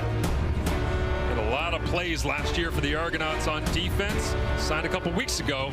Argos D holds. Hill. Inside handoff here. It is Andrew Harris into the ball game for AJ Ouellette. Not much of a gain on that one. DeMonte Coxey talking to Gary Peters at the end of the play. Yeah, he's trying to fire up his team. You know, you take a look at Gary Peters, he makes plays back there in the secondary. In fact, lowest completion percentage allowed from PFF.com. These are numbers when in his zone or his man going one-on-one or in that zone where he is playing, he's the best in the league. Trying to fire up his teammates right now to get a stop. He wants to get a pick off his old Clemson connection. That would certainly change the tone of this third quarter. Looking that direction, Peters drives on it. Nice. And he'll wrap up Coxey. Right near the sticks. That's fundamental. That's fundamentals for Coxey, because Coxey needs to come back against Gary Peters. Peters is going to get in that little crouch. He's got his hips open just in case Coxey goes deep. He knows that from game one, so he's protecting against the deep rope, but Coxey takes the extra step back to the football, and that causes just enough separation. That's just great football. Absolutely. Everybody. Absolutely. Quarterback, corner, receiver, everyone. Here's some more great football. Andrew Harris turning the legs as he tries to track down Charles Roberts on the all-time charts, and now getting some extended action with AJ Ouellette not feeling himself. Yeah, it won't take long for 33 to get back into the groove. I mean, he's seen fewer reps, didn't see as many last week, and fewer and fewer reps as he's passing the torch to AJ Ouellette, but Ouellette's got a little bit of a nick, so we're going to see more of 33 clearly. Wonder how many career tackles TJ Lee has chomping at the ankles of Andrew Harris. Those two have been around and battled for a long time. This time it's going to be Kelly. Pressure on! And down he goes. Hello, Mr. Betts. Welcome to the backfield once again. Well, this is just a scheme issue because Betts is coming off the edge and the protection comes down. It's basically sliding away from Betts, so guess what? He just comes clean off the corner. He plays the run first just in case when Kelly pulls the ball, he is right there in his face. 2 tonight. No doubt that the Laval product proving a point early in this season that he is on it. As Haggerty, it's a high lofting punt dropping down to Terry Williams. Good block up front by Bo Lacumbo. And Lacumbo won't get credit for the yardage on the return, but he's the reason. Betts running around on special teams, but this is his specialty. You can bets on it. Another one for Matthew. Things to get it right. We just all support each other and we'll find a way, guys. Thank you, Matthew, as Mizell lines up behind Vernon Adams Jr. VA will look to throw. Pressure on. Down the sideline. It is complete. Alexander McInnes, and a big shot play for the Lions once again. They lead the CFL in those big pass plays of 30 yards or more. Yeah, and Hollands led the team in targets against Edmonton. And, of course, that game, they didn't have Dominic Grimes. They didn't have Keon Hatcher, but he was very important in that game, and that's a big one. Loading up down the sideline, getting scoring range. Hollands was leading the CFL coming into tonight, 19 catches. Whenever he's targeted, 83% of the time, it's a catch. Once again, Adams on his back foot. This one he throws directly into the hands of Robertson Daniel.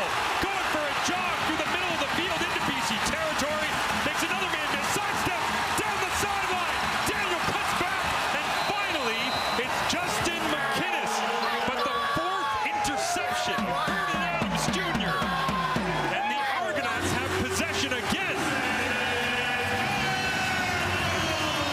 And Robertson Daniel is having a game. I mean, this is a game that the defensive backs absolutely dream of having.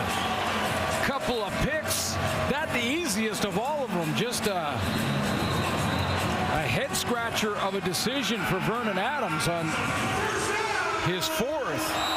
But what a game for Robertson Daniel, tipping one that he has two and tipped one to his teammate Jonathan Jones. For Vernon Adams Jr., 6 of one, half dozen of the other. In between, couldn't find either receiver. Here's Ouellette, invigorated, running through tacklers.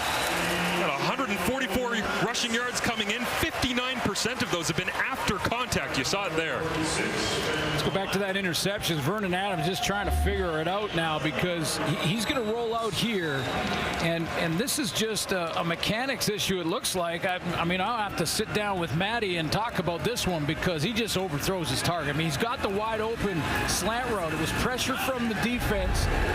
He had the slant. He just missed him, just overthrew him. Argos go to the running game again. Ouellette right down the chute.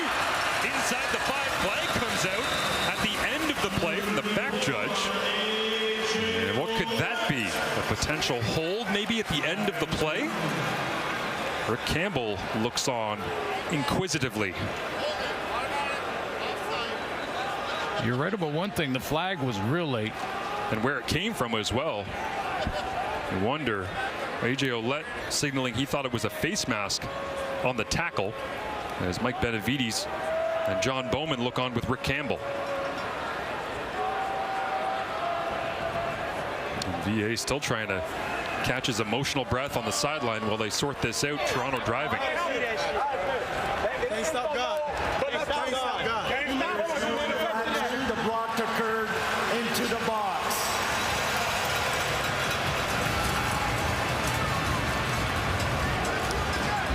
Well, that's a new one, so I'm going to have to go to the book here and figure out the block inside the box. But it was way late, and it sounds like, or looks like to me, the command center just basically said no. Called him off. Chad Kelly flips it out. Little option pitch. Ouellette, oh my! The Argos extend their lead in the battle of undefeateds.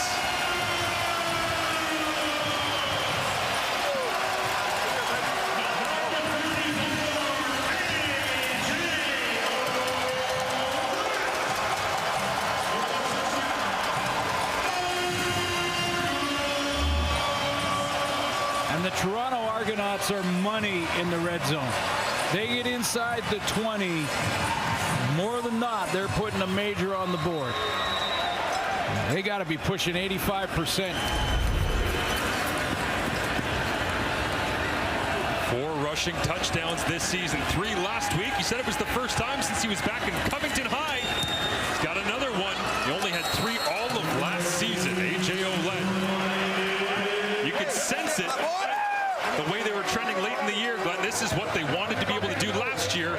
This year, they're really paying dividends with this running game. Yeah, and they like their O-line, and especially in the run blocking. So they're going to get this nice block outside here from Dejon Allen, who's going to come outside, and he gets the kick-out block.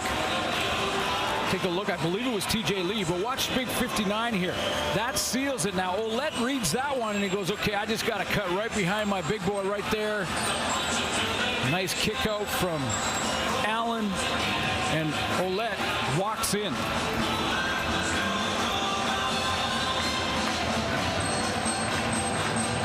Now, I'm not sure he's going to get to 100 tonight, but maybe he buys dinner anyway. The big dog gets to go home with a football as you see it sitting underneath the bucket of 59. John Allen, as he got his big paws on TJ Lee. I guarantee you what he's saying right now. He's saying, yeah, it was a little pencil neck DB out there, so I just ragdolled him. Shorter kick this time from Beatty. Drops down to Terry Williams, crossing the 30-yard line. And he will get tackled as Vernon Adams Jr. throws a fourth interception of the ball game. And points off turnovers, 24-3. Toronto, a 21-point advantage on these 4 interceptions. Yeah, you know, a couple of them early here. I think it was just nice game planning and rotation for a couple of DBs. Basically, Robertson Daniel and Royce Mechie switching spots. That was just a nice catch by McFadden. That was thrown into coverage. But this one, that was just a real bad overthrow. And that's why he's been, you know, just on the sideline trying to get rid of it. Pressure on. Adams dances away, and now he gets folded up. Right in the middle of that defense, Darius Pickett comes downhill and lays the hammer. Yeah, and I think Robbie Smith was a big part of it too. Just second effort from Robbie Smith that was chasing down Adams, and then Pickett, with Adams being all locked up by number 40, he's going to step up into the pocket here. And here comes Robbie Smith with the hustle down low. Now he's a runner in the open field, by the way. So if you're wondering about roughing the passer, you lose that protection when you cross the line of scrimmage. Sets up 2nd and 10. He got back to the line of scrimmage, but he certainly paid the price. 4-man rush. Adams gets it away, completed, first down. And Keon Hatcher, nice little move that time to send his body across the first down marker. That will do it through 3 quarters of play. Only one will remain undefeated, the last undefeated team in the Canadian Football League against a team that they're only going to see once this season in the BC Lions. What's the difference for you right now, Suits? Well, there's 2 numbers. One on the BC column, that 4 turnovers, and on the blue column, you're seeing 24 points off of those turnovers. That is the difference in this ball game. Yeah, no doubt about it right now, but Chad Kelly starting to move the football, get into a rhythm. The running game certainly came alive there late in the 3rd quarter as well. And when they've been ahead in their victories so far this season, man, have they ever pounded the rock. Yeah, and you're going to see a lot more of that. Maybe Andrew Harris, we saw Adebayoye against the Edmonton Elks, so that's possible too. But as you mentioned earlier, they have 4 running backs dressed. Question is, can Vernon Adams shake out of this funk? He's got a quarter to go. Trying to throw his way back into it. He begins with a little flare out to take one myself. Ooh. That's not just anybody. That was Jamal Peters. And Jamal Peters has got the head down right now. Just kind of like, what happened? He was right there. He was right in front of me. Got it? Quicker than fast. By the way, it would have been a penalty if he tripped over his foot there. Go. Adams on 2nd down, gets it. On a first down completion, out to Hollins. Remilade had a free run, and Adams knew that he couldn't. He didn't have him blocked up with the play that was called. He did not have this blocked up, so he had to hit this one. And Remilade is free off the edge.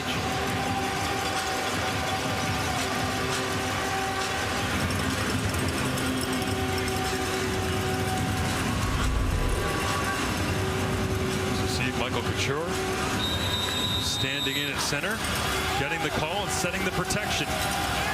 BC's going to need all they can get out of that offensive line to slow down the rush of the Argos here in the 4th if they want to come back. Will hand it off, going nowhere.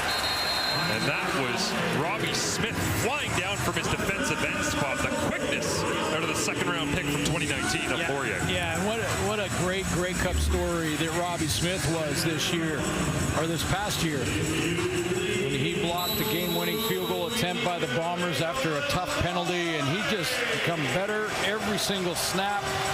The motor is full speed all the time. Wilfrid Laurier getting it done from the backside. Golden Hawk alum digs in here on 2nd and 10. Four-man rush. VA has time. No evades. Flips it out. McInnes. And Peters comes up to make the tackle. That'll be very close to the first down marker. It looks like it'll be just shy. Well, there's no question about the decision. Just see how close it is. Down by a couple of possessions, you're going to have to. Yeah, it's one, so they'd go for it anyway, no matter what the situation or the score clock said. Substitutions on both sides. Dominic Davis comes in with the short yardage package.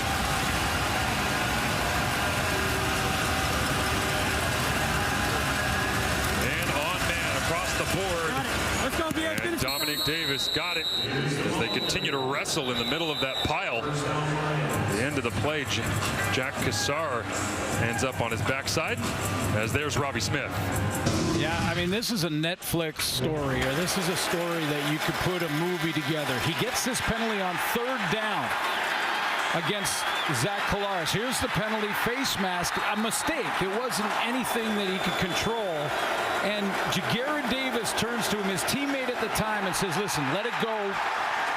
We're going to need you. And with the game on the line, 1 point, winning field goal attempt, 40 blocks it.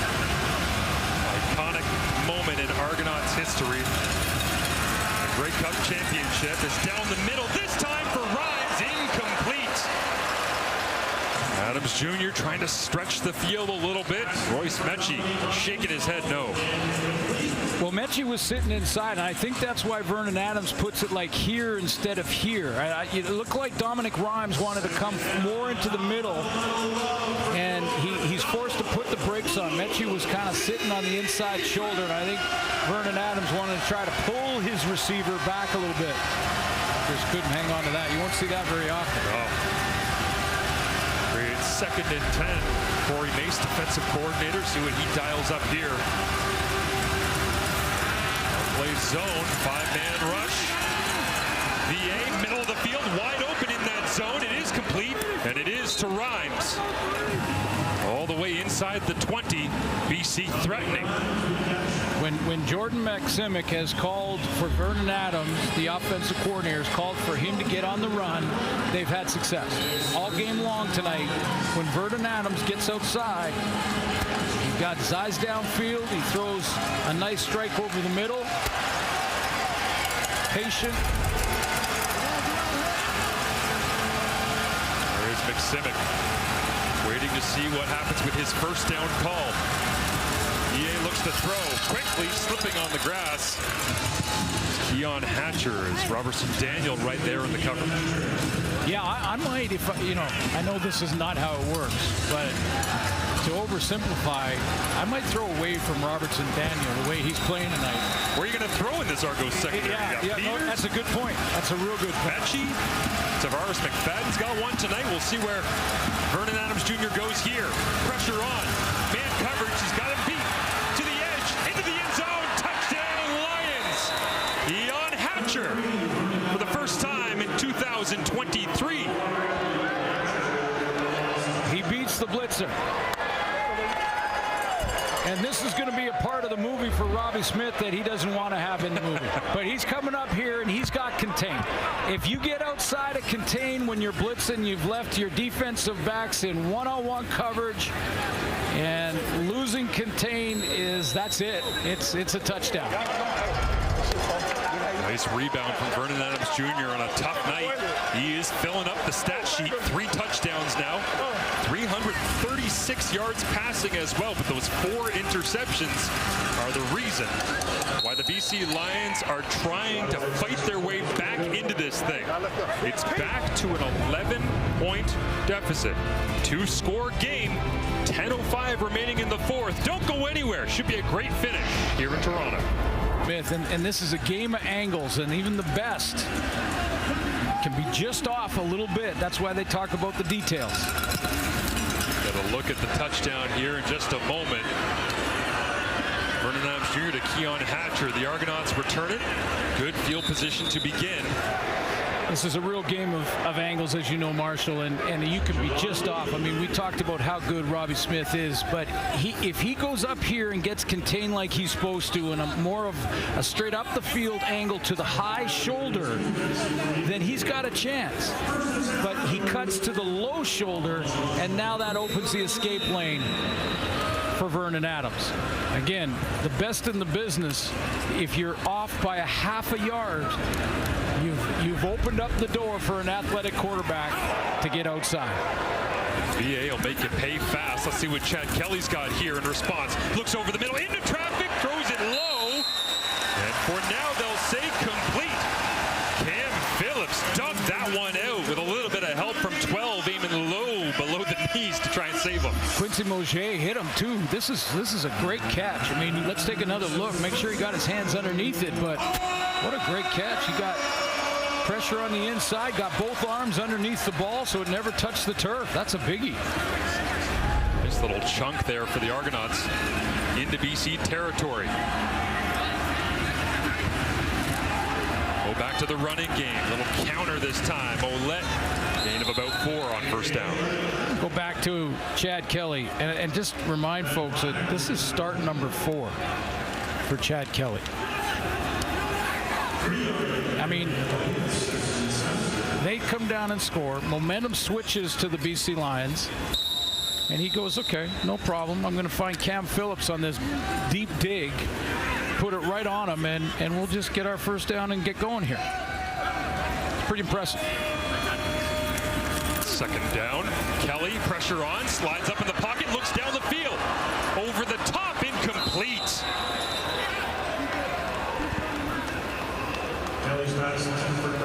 Don't miss out on 2 days of epic deals.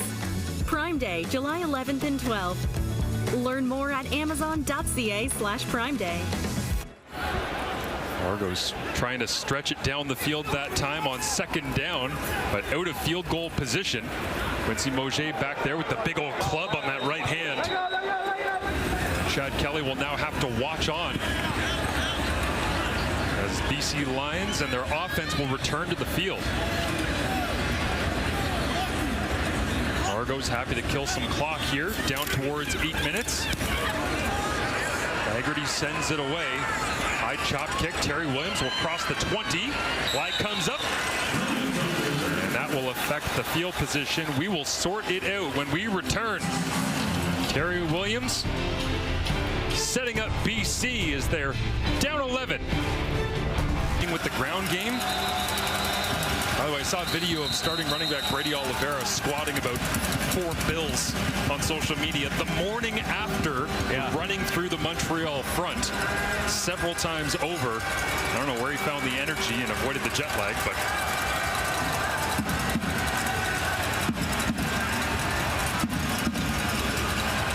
Timer, please reset the game clock to read 7 minutes and 59 seconds and reset the 20-second clock.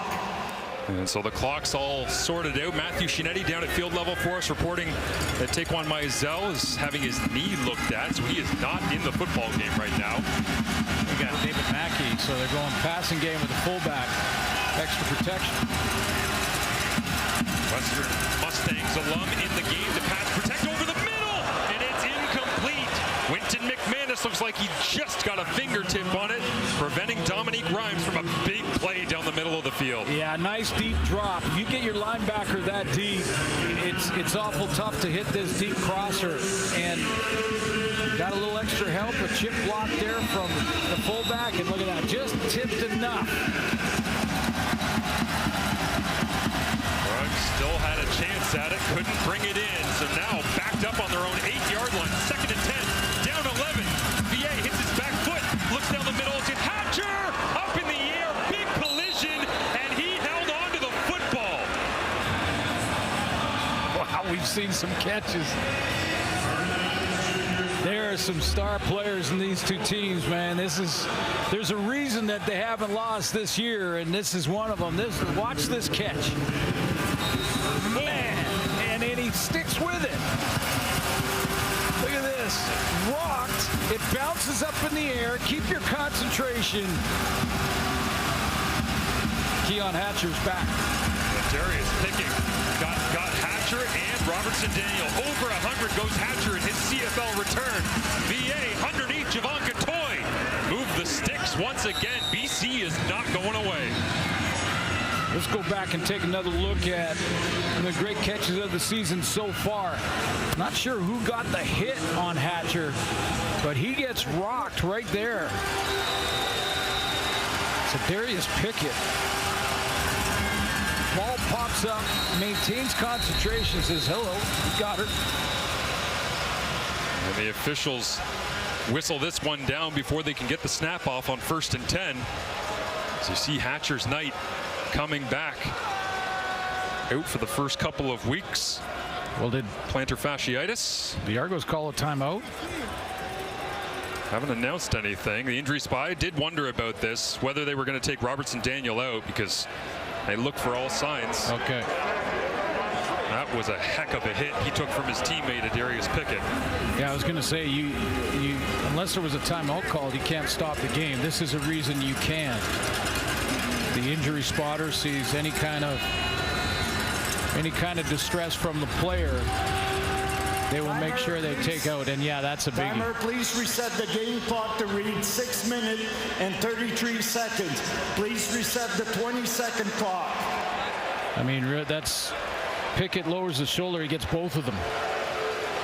How about Hatcher holding onto the football after getting blasted by both of them, and then having to fend off Royce Mechie, who comes punching for the football.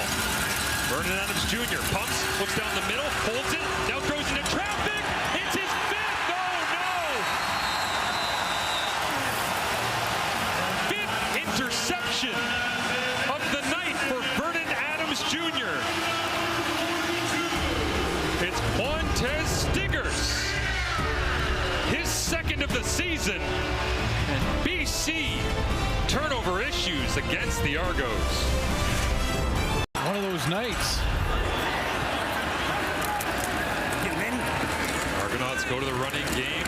Ouellette makes something out of nothing. This is the place last year, Suits, of course, where Vernon Adams Jr. lost his starting role. Week 2 of the season with the Montreal Alouettes. Trevor Harris came in. So he's allergic to blue? Is that what you're saying? Or BMO Field. I don't know. This is certainly the worst version of VA that we've seen this season, and really in his time in BC, you'd have to think. Well, an overthrow, a couple of bad decisions, fooled early on with a couple of switches from the secondary. But let's give credit to that Argo defense. No doubt. Pressure up front. He's taking some chances, and the DBs are making plays down the field. John Kelly on second down. Nice throw into the middle of the field. Jean Brissett hauls it in, and the Argonauts move the chains once again. Yeah, and meanwhile, the guy who's being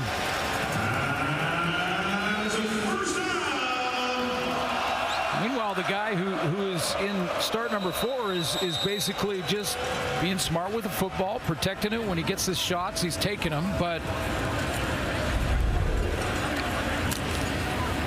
you can tell Kelly's into it when those eyebrows start folding up. Locked in. This time he'll go with the quarterback run around the edge. Manny Rugamba leading the Lions in tackles there to make the stop.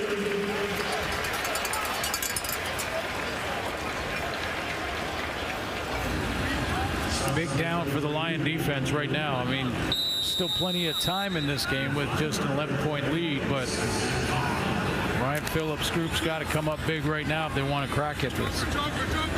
Another first down is field goal range. Gumba staring down, blitz look. Ouellette will run it, cuts back off his blocker. Oh, I think he got it. Got it, get to the 50. And Ryan Phillips looks on in bewilderment. No signal yet.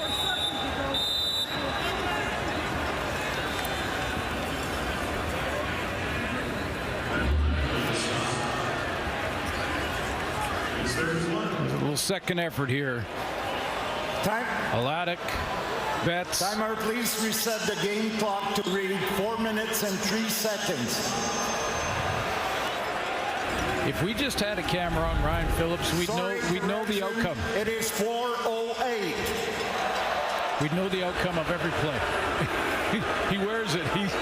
He'll show you when he's disappointed. He does wear it on his sleeve. We'll see what his reaction is here as A.J. Ouellette is feeling it on the sideline. You can tell he's been discomfort throughout the night. Andrew Harris on the field right now. Heads back into the huddle alongside Chad Kelly. Has been Cam Dukes in at various points throughout the evening in short yardage, but Kelly will remain in here.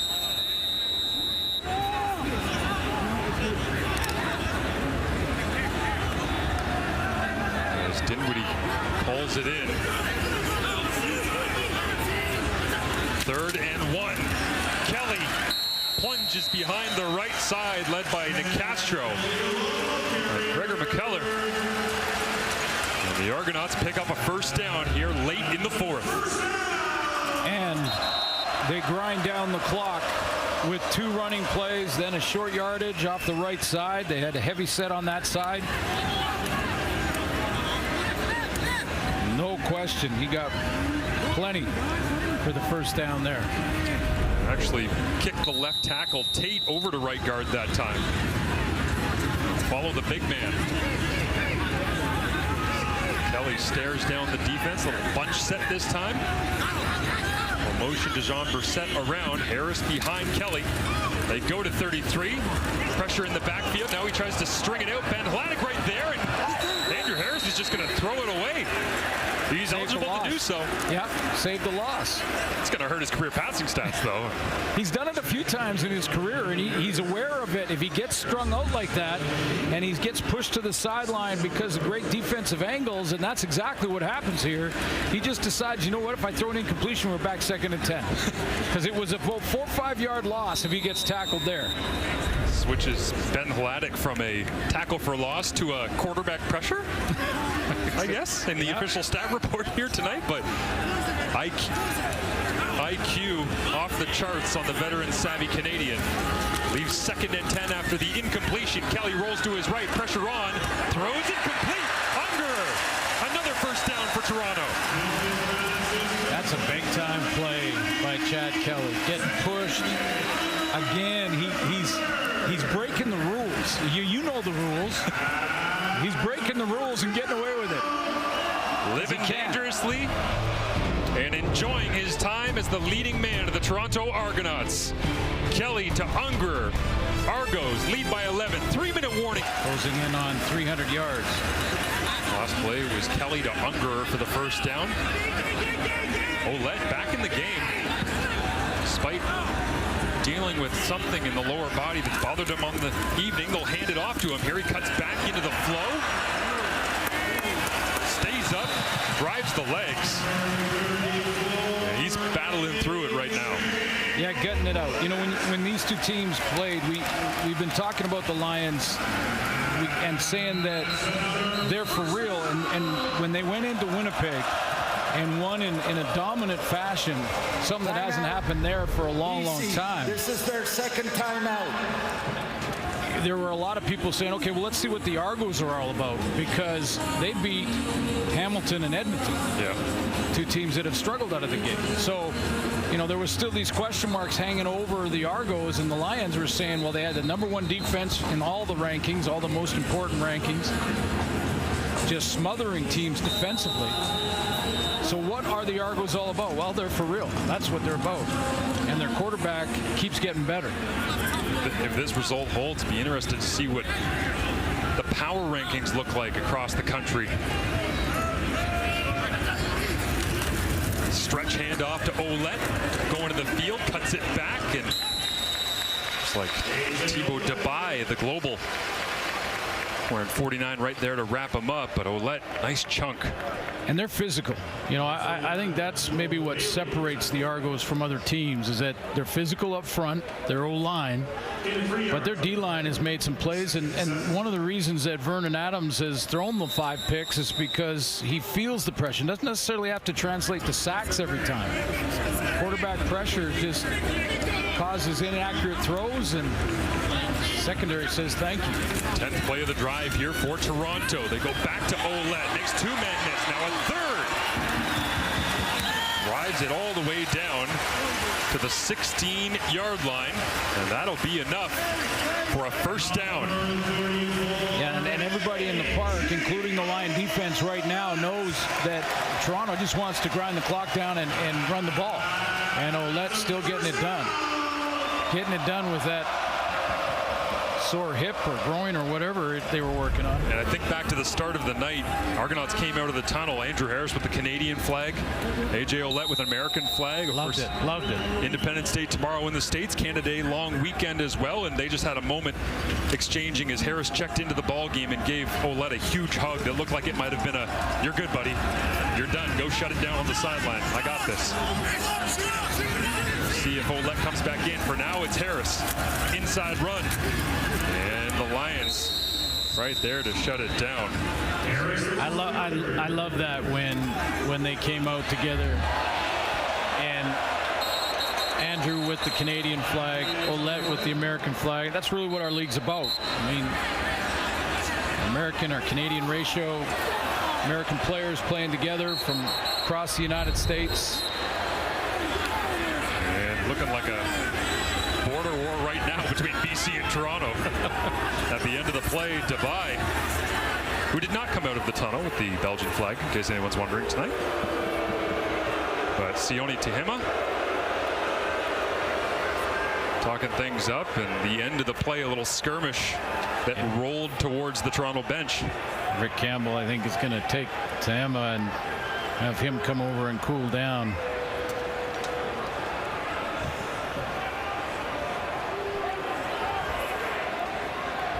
Couple of coaches on the edge of their sidelines trying to talk things through as well, and the officials trying to separate the two and get back to playing football, but there are laundry all over the field for them to sort through right now. A big kick return touchdown. We shouldn't forget to mention that from Javon Leake. Rick Campbell will say, you know, we were 11 points in this game that our quarterback threw 5 interceptions. That's a good yard, really. After 5 interceptions, you should be blowing right out of the park. Fans in attendance to round out the weekend, loving it. He'll be back though. VA staring on, wondering what could have been a couple of different decisions. And I wonder, I'm just going to throw it out there. He gets Dominic Rhymes back, and he gets Hatcher back, and he starts thinking, you know what, I'm just going to throw it up to those guys and they'll figure it out. And he just made some decisions, but you can just, yeah, I mean, this is one he'll just want to just file away. There are a couple in your career, as you know, that you just don't even want to look at the video because it's not going to help you. It's only going to take you further down the rabbit hole. So let it go, wash it, and get on with things. He'll be back. When he's on, there's no doubt he's one of the most talented quarterbacks in the CFL right now. Top-end guy. The Lions re-signed him to a contract extension through next season, a year in which they're hosting the Grey Cup in 2024, knowing that he could be the guy to carry them after the loss of Nathan Rourke down at the NFL's Jacksonville Jaguars. But when he makes a couple of difficult decisions, this is the result they end up getting.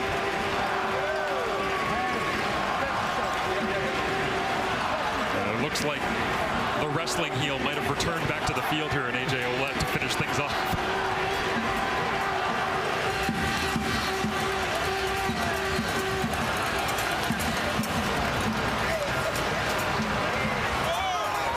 I'm not sure what the issue is here, but man sorting through it, I guess. There was a lot of action while we were enjoying the flags at the beginning of the game.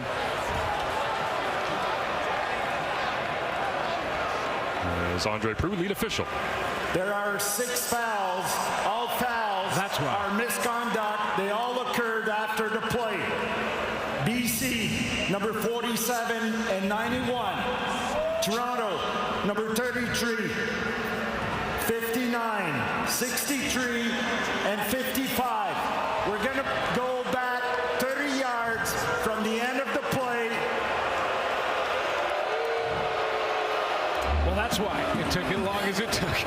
because there were that many players involved in this push and shoving match, and when you need a calculator to add up penalty yards, and of course you're going to come back with your teammates, and I've said it many times on broadcast, but I'll say it one more time, that for the young kids watching, this isn't tough. So you know it's not tough. Well, we are in Toronto. It's not tough when after the whistle you start throwing things and stuff like that. If you want to show toughness, do it between the whistles, field of play. Let's see, we are in Toronto after a Domi gets signed to play for the Leafs. To see that skirmish and start thinking, watch the lawsuit, Ty. Ouellette back to close things out in between the tackles. You know Toronto just wants to run the rock, kick a field goal, play a little defense here, and get out with another victory to start their season and begin 2-0 here at home. How about Ryan Dinwiddie telling us about his dad last year, coming to a couple of games that they lost? He said, Dad, no. Yeah, that's it. You can't watch until we win again. The family came up, cross-country road trip from California, went through Yellowknife. And amazing the little things that you think affect the outcome. Like broadcaster's tie color, or my dad watching in the park. Just watch it on TV because we've lost 2 in a row. That was Yellowstone, by the way, not Yellowknife. That'd be a heck of a cross-country road trip. Yeah. But listen, hey, 3-0, start the season. Last time they did that was back in 1991. That was a good year. I mean, not if you played for the Saskatchewan Roughriders, because that's where I was at that time. Points off turnovers continues to push its way forward. Matty Dunnigan. I mean, it's a great start, especially when you have a young quarterback that you just don't know until you know. You just don't know until you start checking the boxes, and that's what Chad Kelly's doing. He's giving him hope. He's giving him a chance. If it's not working early, which it wasn't for the Argos, there's Mike Pinball Clemens, part of that 91 team. And when it's not working early for Chad Kelly, he's patient with it. Back to the tablet after 2-0. He goes back to the tablet. Okay, let's take a look. What was that? What was the defense? What happened? This was a defense that gave up 7 points a game in the first 3 games. And Toronto put 38 on him. Well, not on the defense. There were seven of those was a kick return. I'll tell you what, these are 2 proud special teams units after a little skirmish between the Argos offense and BC defense. There's a lot of hungry dogs ready to battle it out on special teams, even with a 14-point deficit as Beattie kicks it away.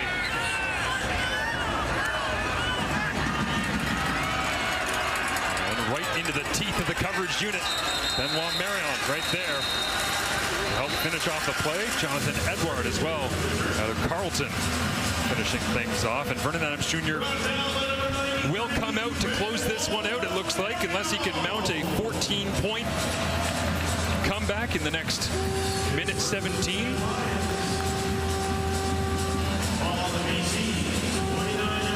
Big night. He filled the stat sheet, that's for sure.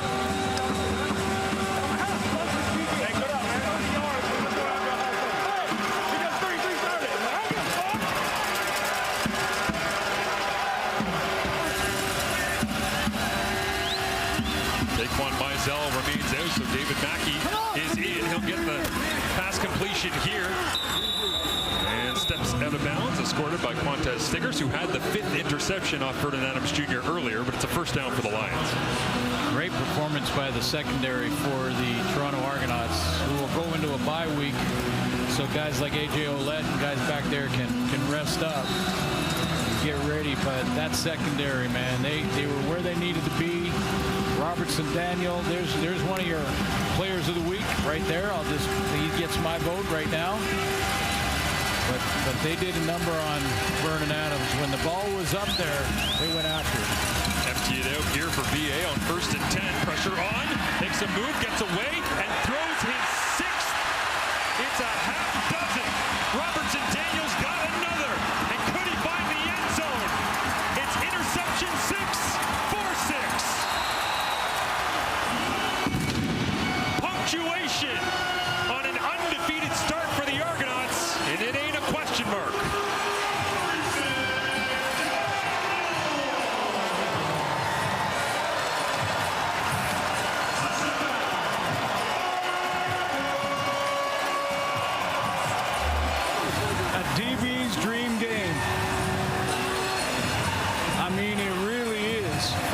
Robertson Daniel signed with the Argos back in 21. Big part of their championship run last year. Was in Calgary prior to that, and wow, what a game for Zero.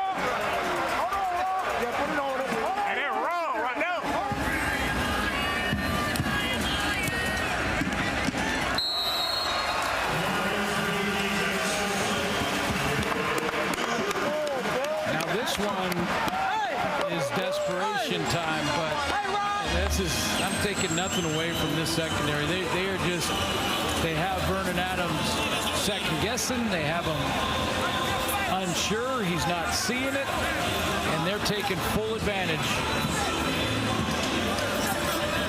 Corey Mace did a nice job early on of some rotation, subtle rotations between he and Royce Mechie, and just kind of swapping responsibilities, things like that are pretty simple. It's simple stuff. In fact, players can do that when you have a veteran group on the fly. You can just call a base coverage and say, hey, you take the deep middle, I'll take the curl, and we'll just switch it up, see if we can get him. And I think it got him early, and he got in a bit of a spiral. But Robertson Daniel, 3 and a touchdown. Reminiscent. Last year it was Jamal Peters intercepting Dane Evans, then of the Hamilton Tiger Cats, now backing up Vernon Adams Jr. 3 interceptions in that game for Jamal Peters on a night where Dane ended up throwing 4. Well, tonight it's 3 to Robertson Daniel, 6 overall. And the Argos, whether it be their defense or their offense capitalizing on field position, have made BC pay. Terry Williams right up the middle. Nice return this time as he's wrapped up at the end of the play. And a flag comes in. Boris Beatty hooked him around the top of the head. And so BC will get big field position, but trailing 45-24. That won't matter much to Rick Campbell and his staff. So if you're one of those guys that said, you know, they've only beaten Hamilton, who's struggling, in Edmonton. This team has now won 3 games to start the season by double figures in all of them. 32-14 win against Hamilton, 43-31 against Edmonton, and now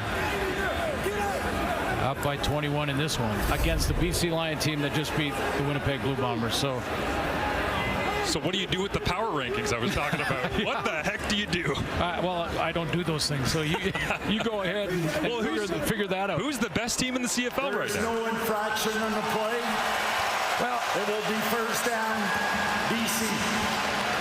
You know, I think that Dane Evans is going to get a few snaps here, but you know, when you think about BC's performance in Winnipeg. Now, and I'm not going to give Winnipeg an alibi, and they don't want me to. But at the end of the day, it was a short week for them too. But it was a dominant performance, so that's what BC's capable of. But I think Toronto, defending champs, are 1 or 2, aren't they?